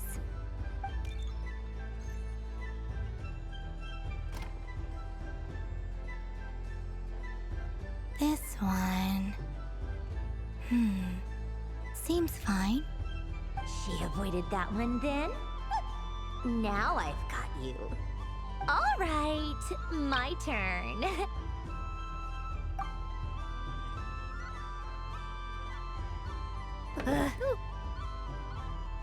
What? Looks like you lost again, Sandrone. Wait! There's more than one bad tooth! Bonk.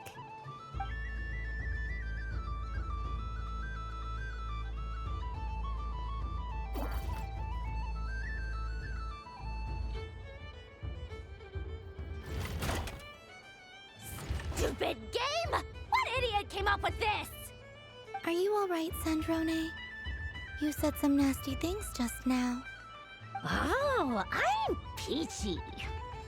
Should I let you bonk me on the head as well? Ah, forget it! Come on, bonk away. It can be your consolation prize for losing so badly. I told you, forget it! Gah, you've always been so annoying. Singing right outside my door, inviting yourself to my tea parties, going AWOL. And now you're off to the moon or something.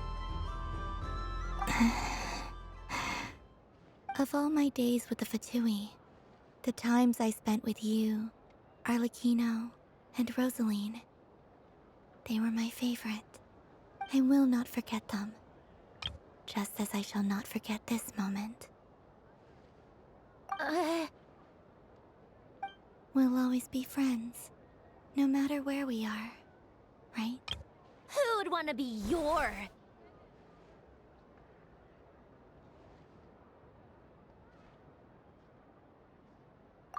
I'll miss you, Sandrone.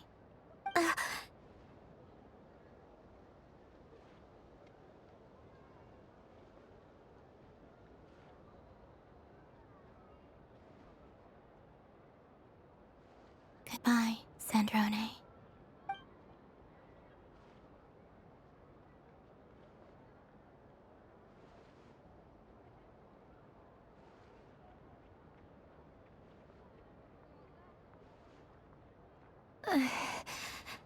I'll miss you too, Columbina.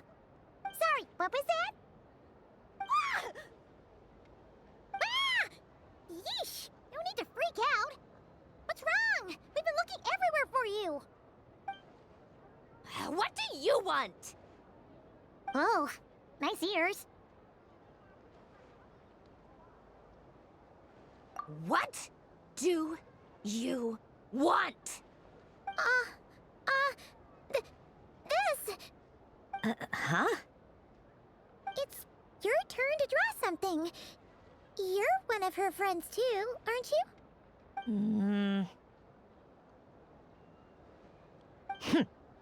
Doesn't know how lucky she is.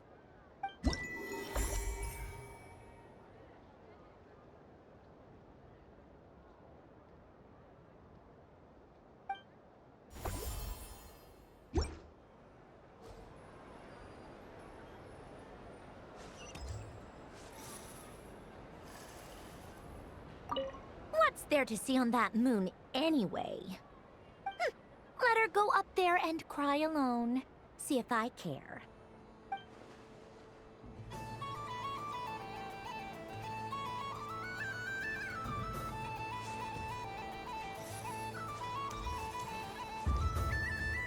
Moon Prayer Candy! Beautiful, tasty Moon Prayer Candy!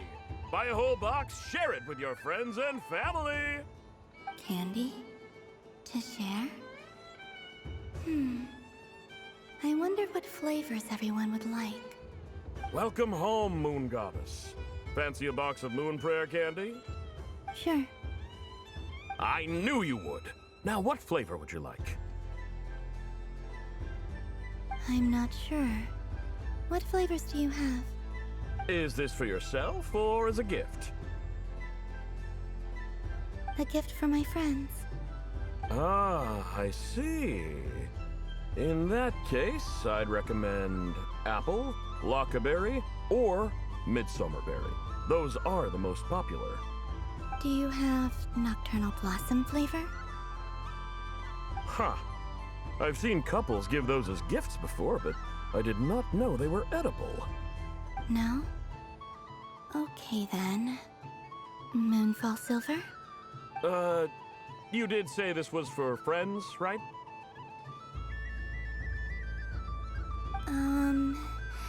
Maybe smetana then. Hey, now that's a creative idea! I've never tried it before, but if you're happy to wait, I can see about whipping up a batch on the spot. While we're at it, you got any other ideas?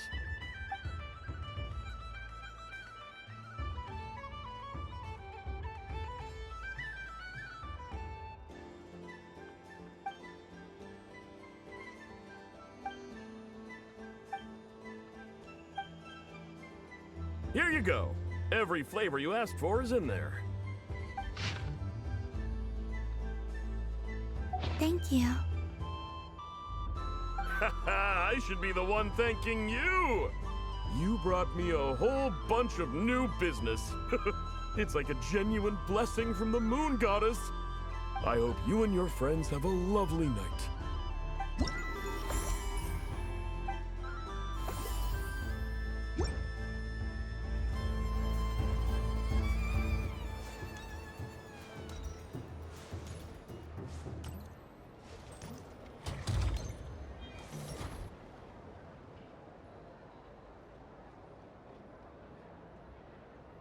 This doesn't make any sense. How am I losing every single time? Wait, Inefa, you're cheating, aren't you? Yeah, that must be it. I am not cheating, Aino.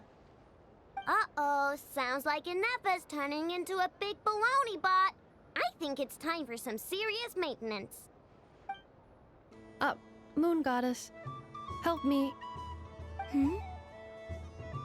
Miss Columbina, Aino is attempting to cheat. What the?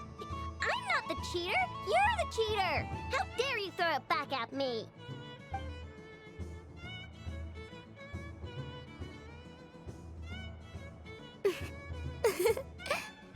Alright, fine. Let's all laugh at I know.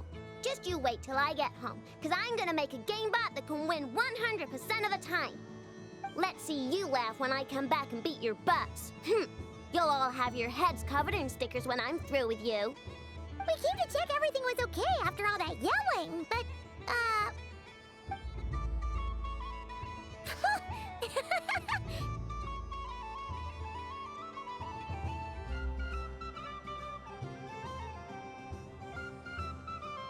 Whatever it is, it sounds like cheating is allowed.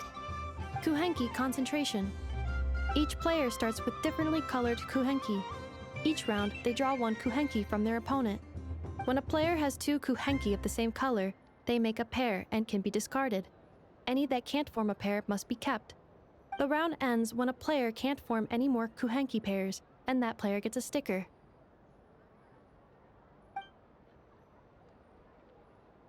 ooh, can 4 people play as well? That is fine, so long as the turn order is fixed beforehand. Alrighty then. In that case, the 2 of us will join as one team. Okay, but if you lose, you're both getting stickered. I don't want to hear any excuses. Sure. And if we win? If you win, only one of you gets to sticker someone else. I have taken to calling this. I know logic. Hey, lay off me, all right? Okay, so we're starting the game from scratch again, which means all my stickers so far don't count. Looks like Luonatar is the Kuhenki of honor for this game. Anyway, let's go clockwise, starting from Inefa.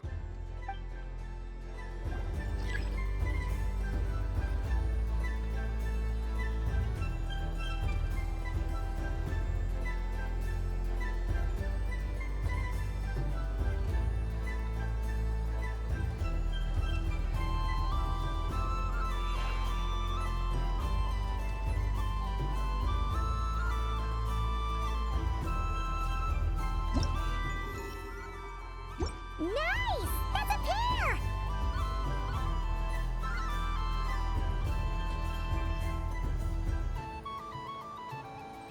Go, go, fly!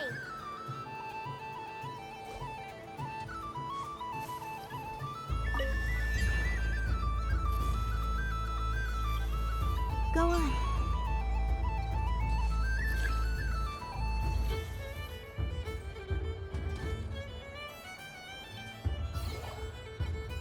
I have a pair.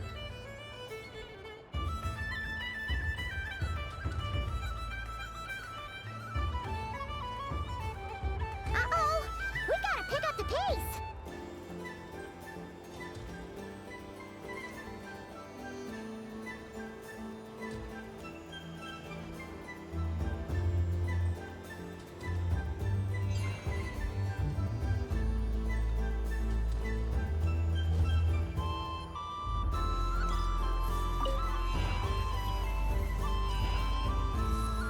I win.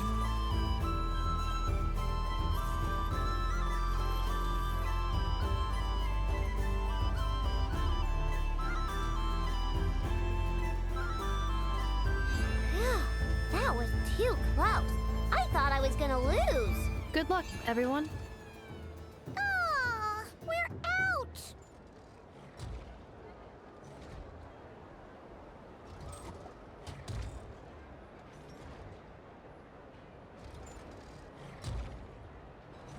Let me pick a good one.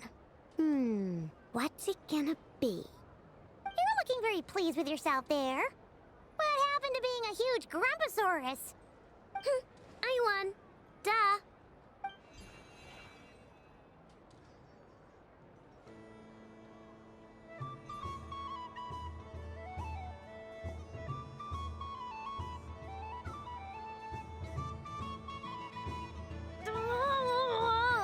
Me again?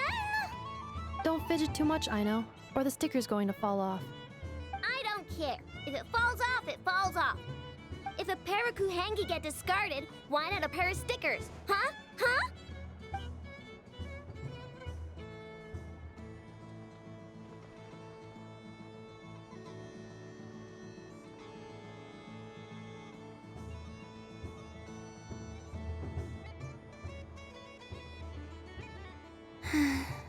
I've lost.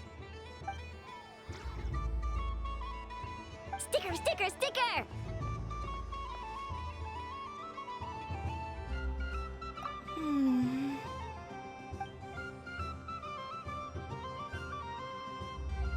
Cute! You think so? Shame. I can't see it for myself.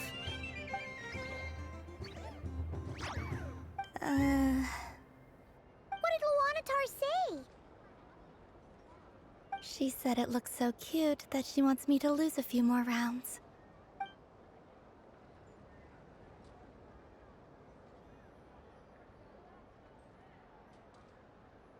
Who put these stickers on Paimon's eyebrows? Ugh, she can barely see. All right, now, I think we got enough evidence to prove that there's a serious problem here.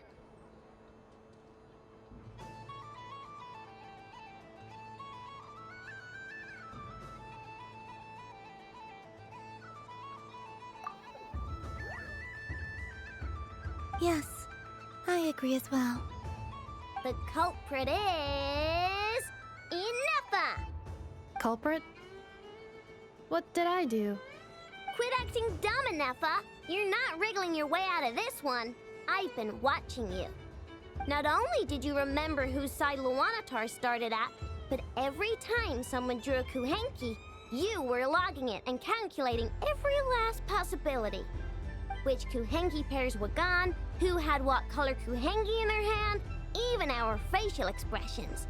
You were keeping track of it the entire time. Exactly! Why I no said.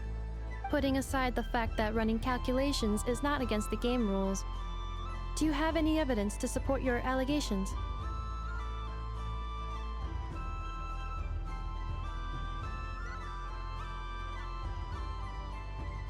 But that's not against the rules either. So she admits it. She certainly does. All right, everyone grab a sticker. It's time to get Ineffa back. But... Take that!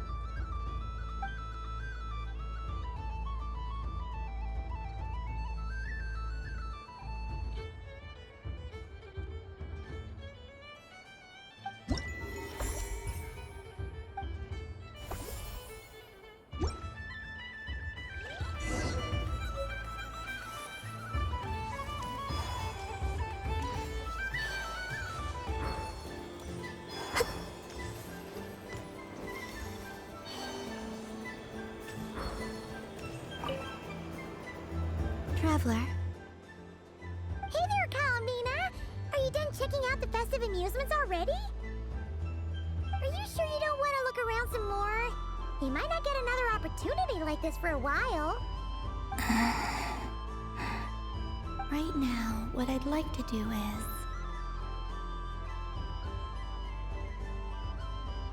You're right. I'm not ready for this night to end just yet. Yeah, that's the spirit! Take your time, Columbina. The most important thing is to have no regrets. I'll be right here if you need us. Okay. Thank you.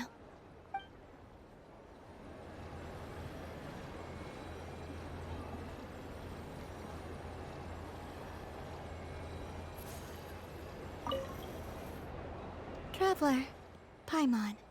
Columbina! Finished with the festival already?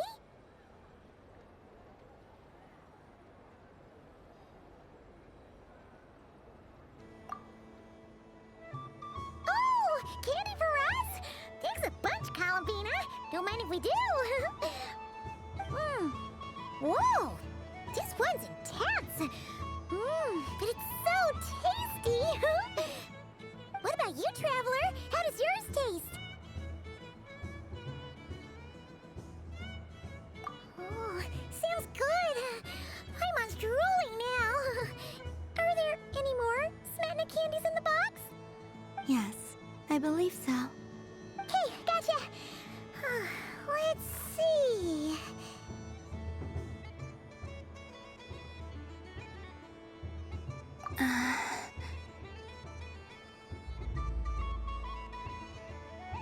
Sure.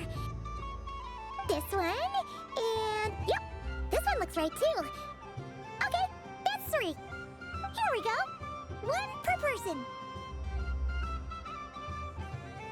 It's so sweet.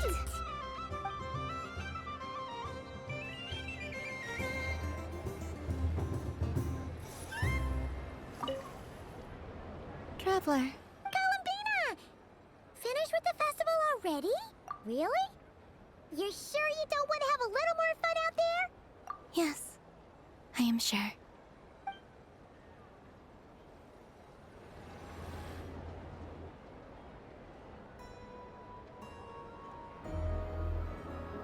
This was the most fun I've ever had on a moon prayer night.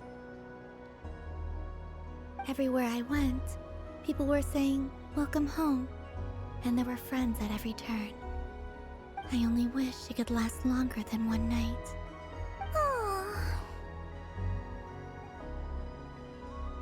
Yes, you're right. The moon prayer blossoms. Ooh, look! Look! Moon prayer night is here.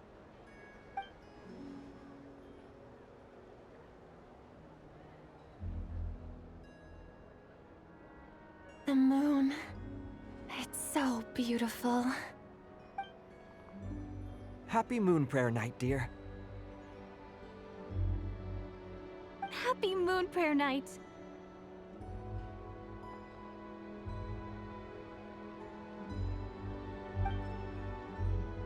Happy Moon Prayer Night.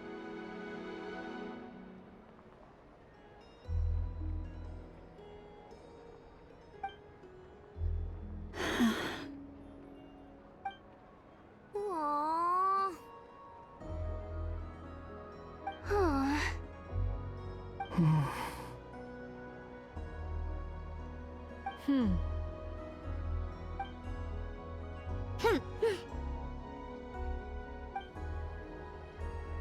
Time flies when you're having fun.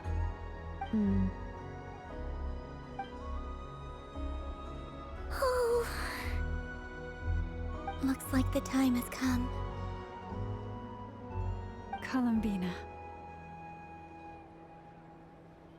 You'll be heading off now? Yes, to the ruins you mentioned. And from there, back home to the moon. Wait! I know? At least... Take one of our craft shop's crumb cookies up to the moon with you. You know, for a snack. Sure, why not? The Curatorium of Secrets believes in proper farewells. No story should be left without a satisfactory endnote. Never. Farewells are an important affair for the Ratniki, too. We never know when we might meet again. Haha! And here I thought grand farewells wouldn't suit tonight's mood. But I suppose friendly passion is not to be stopped, eh? We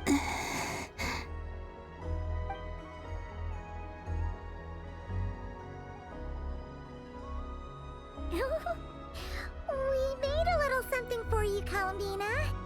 Ta-da! What is it?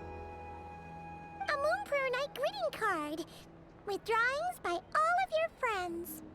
You did mention that you'd like a portrait done, so I took the liberty of creating one for you. I, meanwhile, did the portrait of Mr. Albedo, and Mr. Varka did the same for me.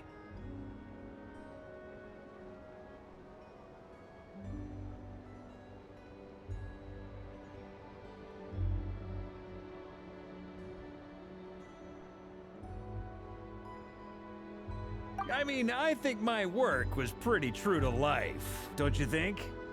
The picture of Ashru was my doing. The two of you seem to get along rather well. Wait, was I the only one who did a full body picture? That's so embarrassing. I did pictures of me and Anefa. I did my own portrait and one for Hat Guy. Plus, there's the two mages, Arlecchino and Sindrune. So, if you ever miss us, just flip the card open and we'll all be right there with ya. I don't know what to say. Thank you so much, everyone. This whole moon prayer night was more than I could have ever asked for. It is the greatest gift I have ever received. Lauma, I figured it out.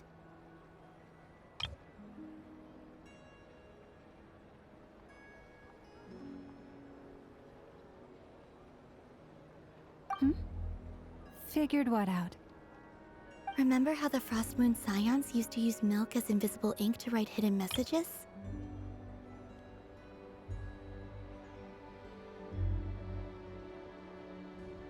That was a very long time ago. Oh, are you saying?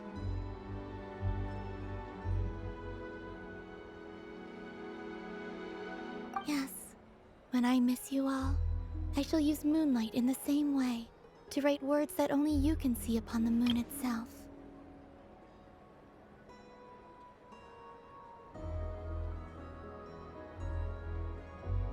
Wow, that sounds lovely.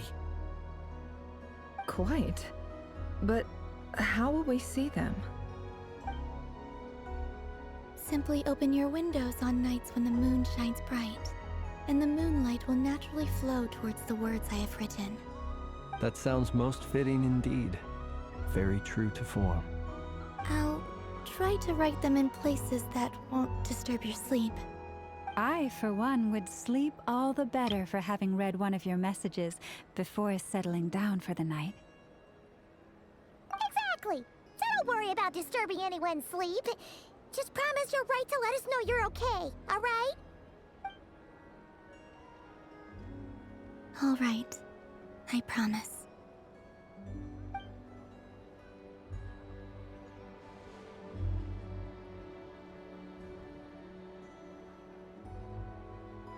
In that case, Columbina, are you ready? I'm ready. Very well. Let's go.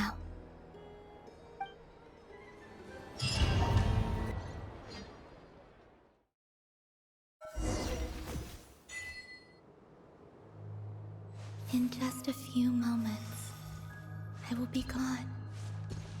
I still don't know what to expect on the moon. Will I really be able to send messages to my friends? The Kuhenki, the animals of Nod-Krai. I'll never get to see them again. I wonder where I'll be when the next moon prayer night comes.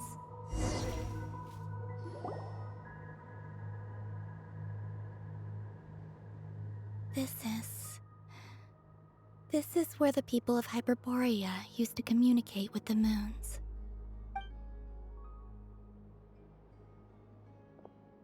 Eternal moon, frost moon, iridescent moon. When the power of all three converge, the gate to the moons shall open.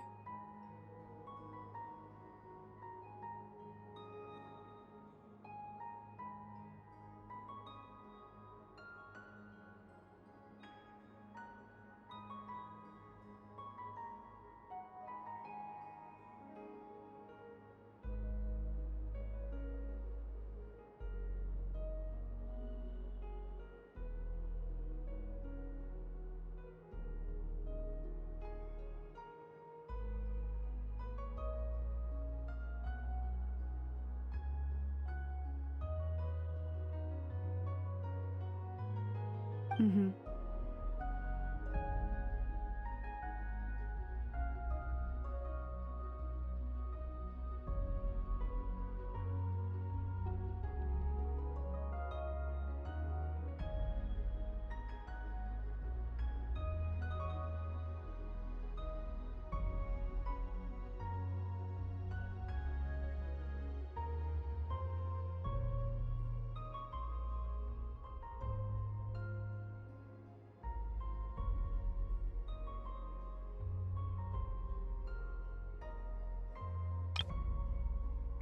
The moon marrows are in position. Only the final step remains. I'm sure Nasha Town is livelier than ever at this moment. Yeah, it's a shame you couldn't be there for it, but it's now or never, right? It's fine. I'm more than happy with this. My last piece of luggage. My only piece of luggage.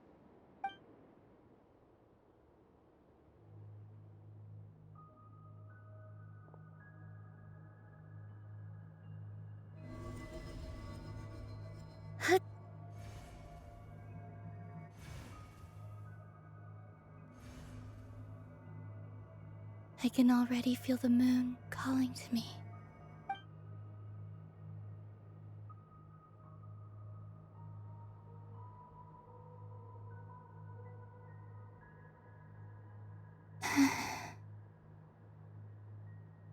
This ray of light will lead you home, Columbina. From now on, we will at last have a reason to pray to the true moon. Columbina. Yes? I'm listening. Be sure to come back and see us when you get the chance.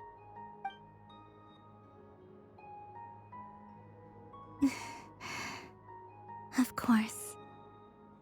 But if that chance doesn't come, then remember that you have friends on this planet. People who will miss Columbina. Yes, I will. Thank you for everything you've done for me. And remember, come night or day, the moonlight shall always connect us. Well then, farewell, my friends.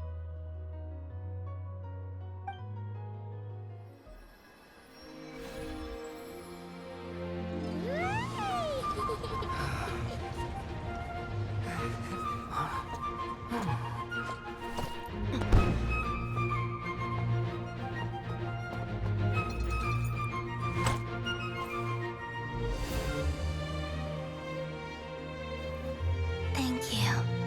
This was my happiest night in Teyvat. Farewell, Columbina.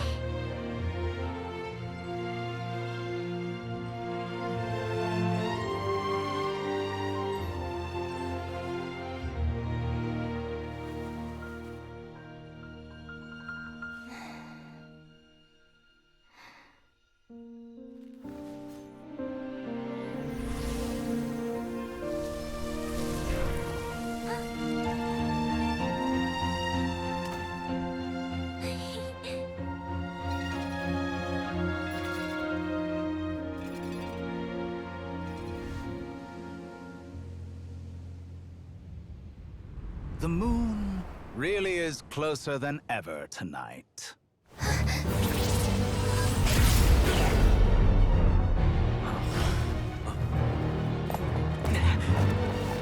Columbina.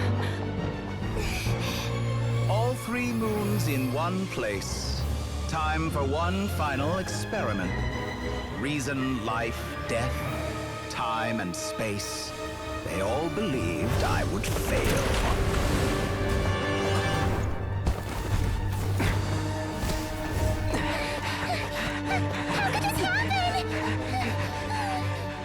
But Teyvat's primordial power never did belong to the throne of heaven. And now, they are mine.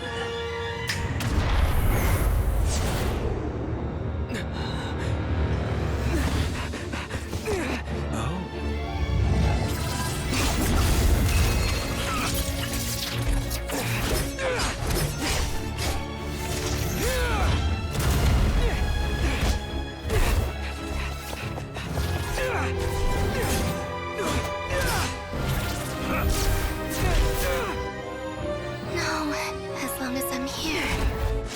The Doctor is free to wield the Three Moons' power.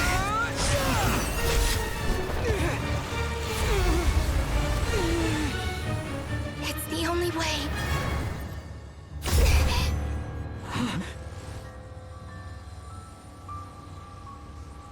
I guess I won't be going home today. Columbina!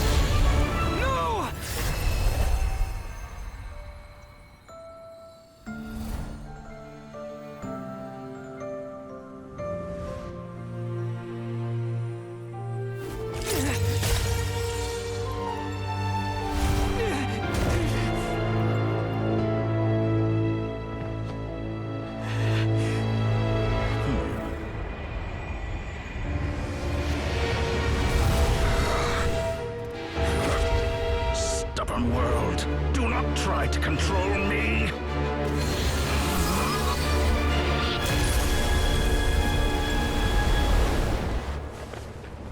Columbina.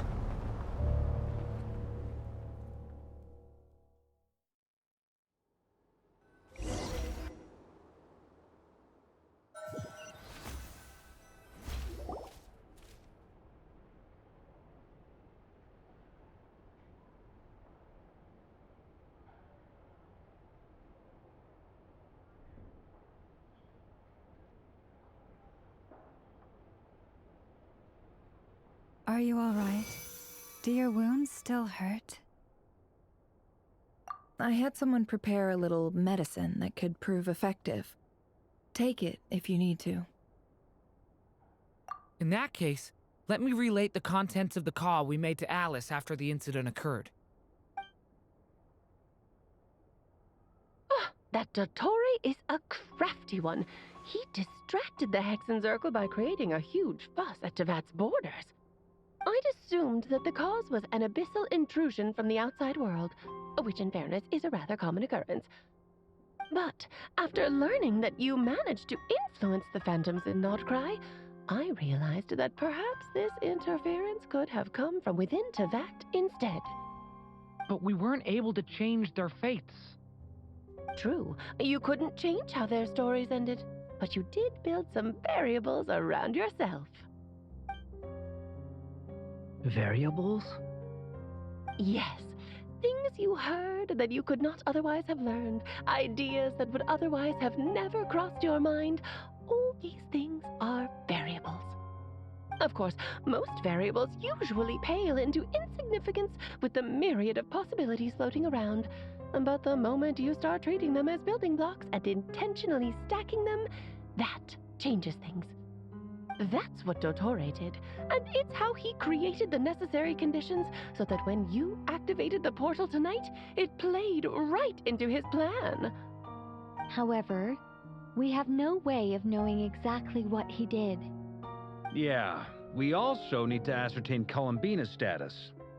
And that about sums it up. As I suspected, Dottore has disappeared completely. If it's any consolation, he wasn't able to control Columbina as he might have wished to.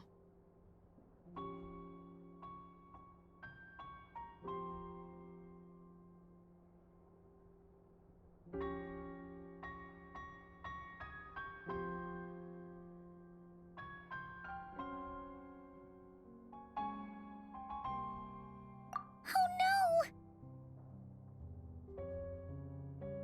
What? She did what? All we saw was Dottore appeared and used some kind of power. The next thing we knew, he and Columbina were gone and you were falling into the sea.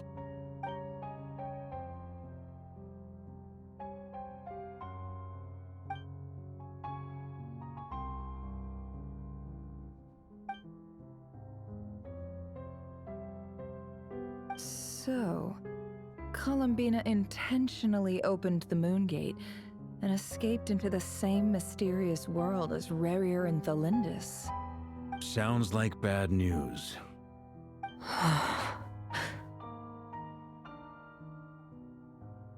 Seen in that way, the Trilunar Syzygy and Rerir's emergence, Dottore might have been pulling the strings in both cases.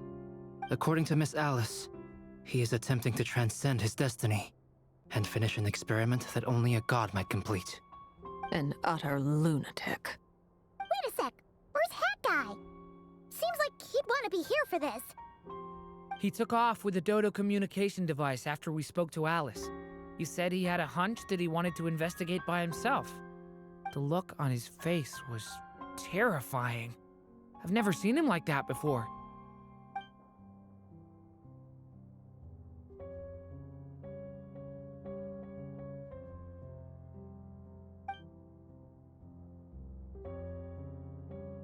I'm back. Hat Guy! I went to look for the Hyperborean phantoms again. I think I've gotten to the bottom of it. I got them to talk to Nicole on the other end of the communications line. Turns out, The history they describe is different from how Nicole remembers it. Really? But how? Surely Nicole can't have been wrong. Because the phantoms are the ones who are deceived. They speak of a savior who appeared in their history. One who never should have existed. This savior promised to create a new moon within the false sky, and even bring back their moon goddesses. Foolishly, they believed in him, and told him everything he wanted to know about the moons. It's obvious that this was Dottoro's doing. Now you mention it, the first time we entered the Hyperborean ruins, we heard the phantoms discussing their history, and I remember Nicole commenting that something sounded a little strange. But Dottore shouldn't have been able to get in there in the first place! He didn't. Nicole said that this was an anomalous state triggered by disruptions in the causal connections between phantoms from the same era.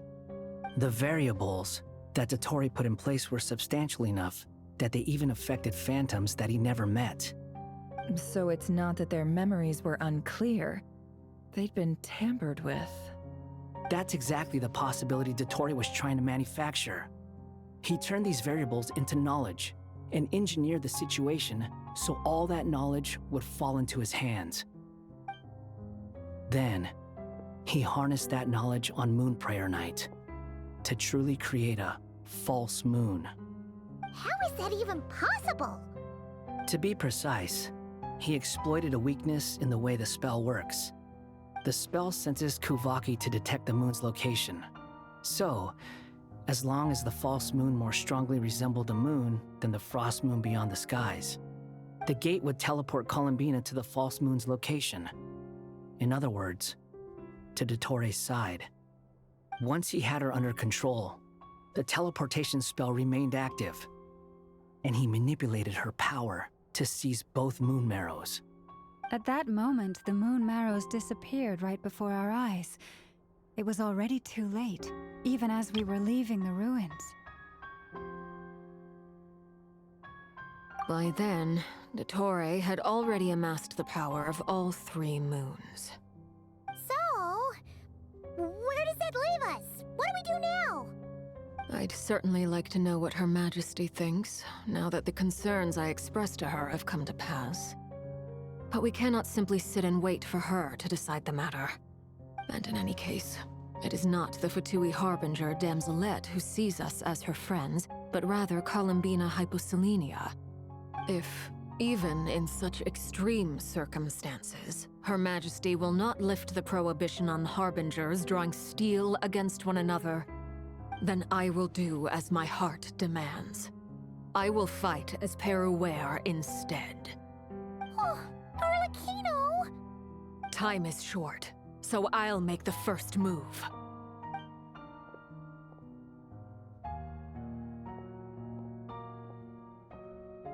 Whew. Even Arlecchino seems to be losing her cool now.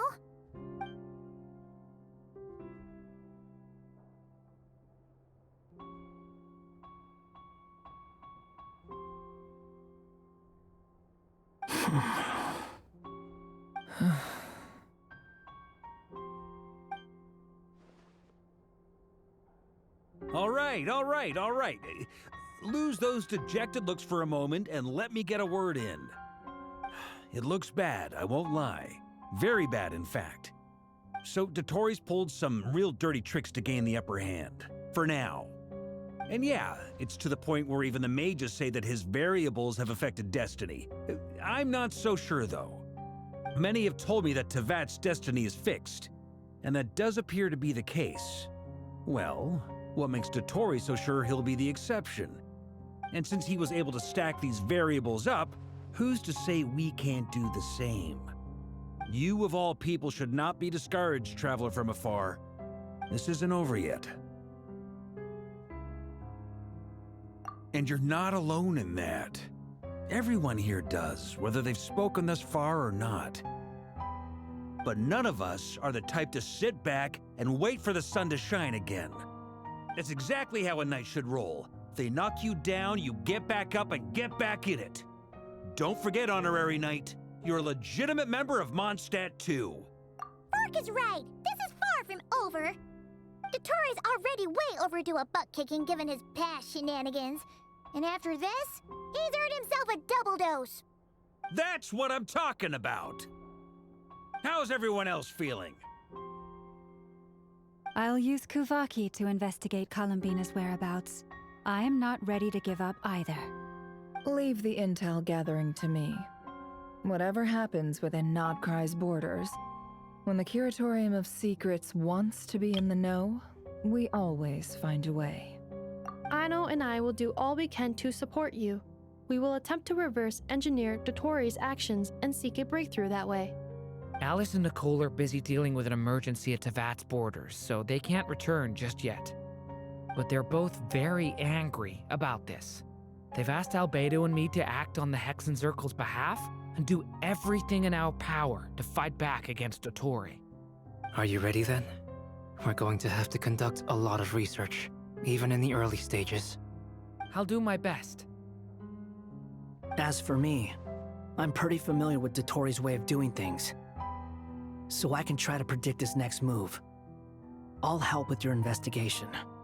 Nice! Looks like we have our basic division of labor. I'll get in touch with Flints and Itlua, get them to have a chat with their Starshiner.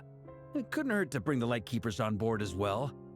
At the same time, I'll pass on instructions to the Knights present in Nod-Krai to assist the Lightkeepers and other organizations in ensuring the safety of those living here. Yeah! We'll show him! That's it then. Good luck, everyone.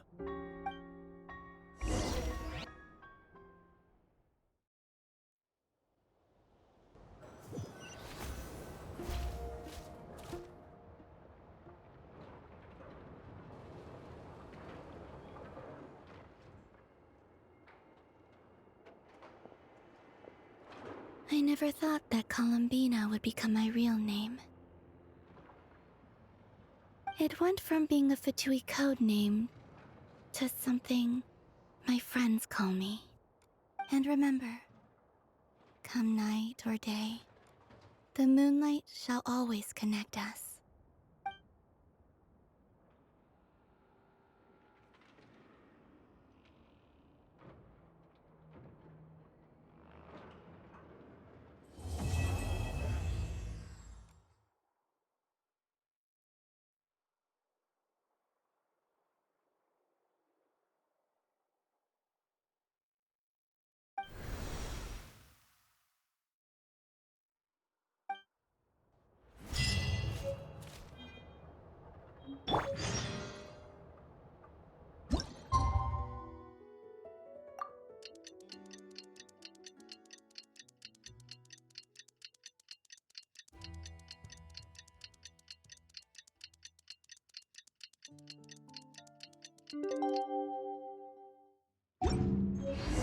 It's about time we headed over to the Curatorium of Secrets. We have something super important to discuss. You remember, right?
Looks like the gang's all here! Yep, all ready. How about you two? Green and good to go? Paimon's ready! Great, let's get rolling then. Great. Well, first things first. Wait. Someone's here. We heard your footsteps. Although... You've been here for a while now. I take it you followed the Traveler, but I don't sense any ill intent in you. Come on.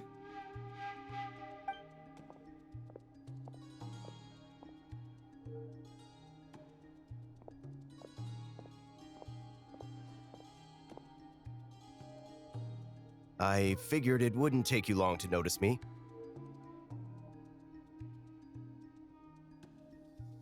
I come bearing news from my lady, the Knave. Dottore went through the motions of returning to Snezhnaya, but it was obviously a facade. However, he has not returned to the Kuvaki Experimental Design Bureau, nor has he made an appearance in Nasha Town. Well, in that case, he'll be in his lab way up north. I always wondered why he applied for his own private pad. He was planning this all along. Tell them that Sandrone and I will go on ahead. If they still intend to pursue this matter, they should meet us at the research center in the northern tip of Nod-Krai. Nice of Columbina's two best friends to think of us. We appreciate the heads up. Our sincere thanks to the Fatui for your aid. Lady Damselette may have left our organization, but at least some of her colleagues remain genuinely concerned for her well-being. Not to mention that the Doctor's increasingly cryptic conduct gives us great cause for alarm. We have crossed swords many times before, but it's not personal. We're just on different sides. We don't lack humanity. And so, as fellow friends of Lady Damselette, it's only right that you should be in the know about this. Arlecchino's situational awareness has saved us a lot of trouble. I'll leave the map here with you. If you do decide to head to the research center, please proceed with caution. And remember, at least while you're in Nod-Krai, Lady Arlecchino's subordinates are your comrades if you want them to be. This is very accommodating of you. We can't thank you enough. Just doing my duty. I shall take my leave now. If you need us, you'll find us at the Experimental Design Bureau.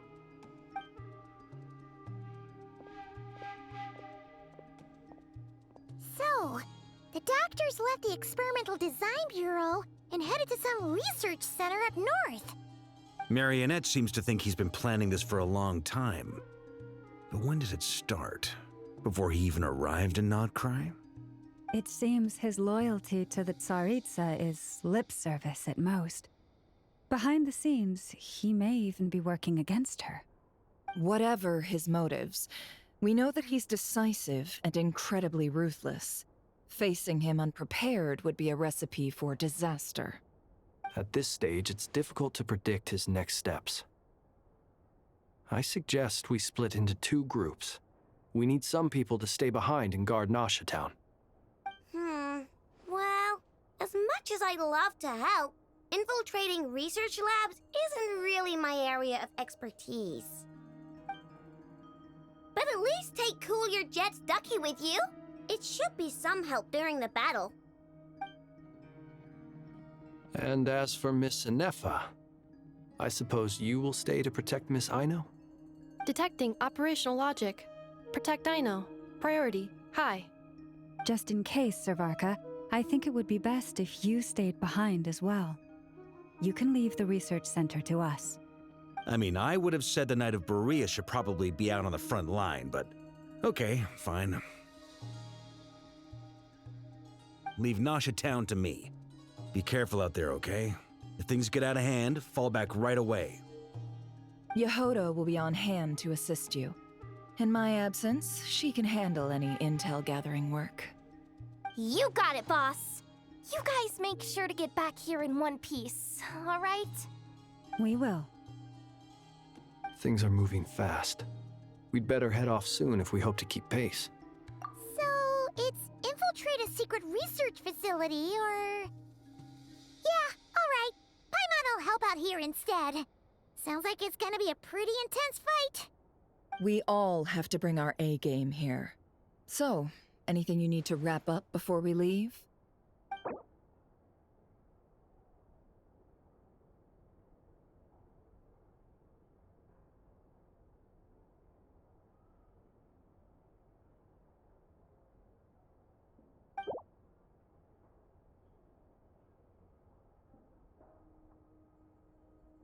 Okay. Well, we'll be good to go as soon as you're ready.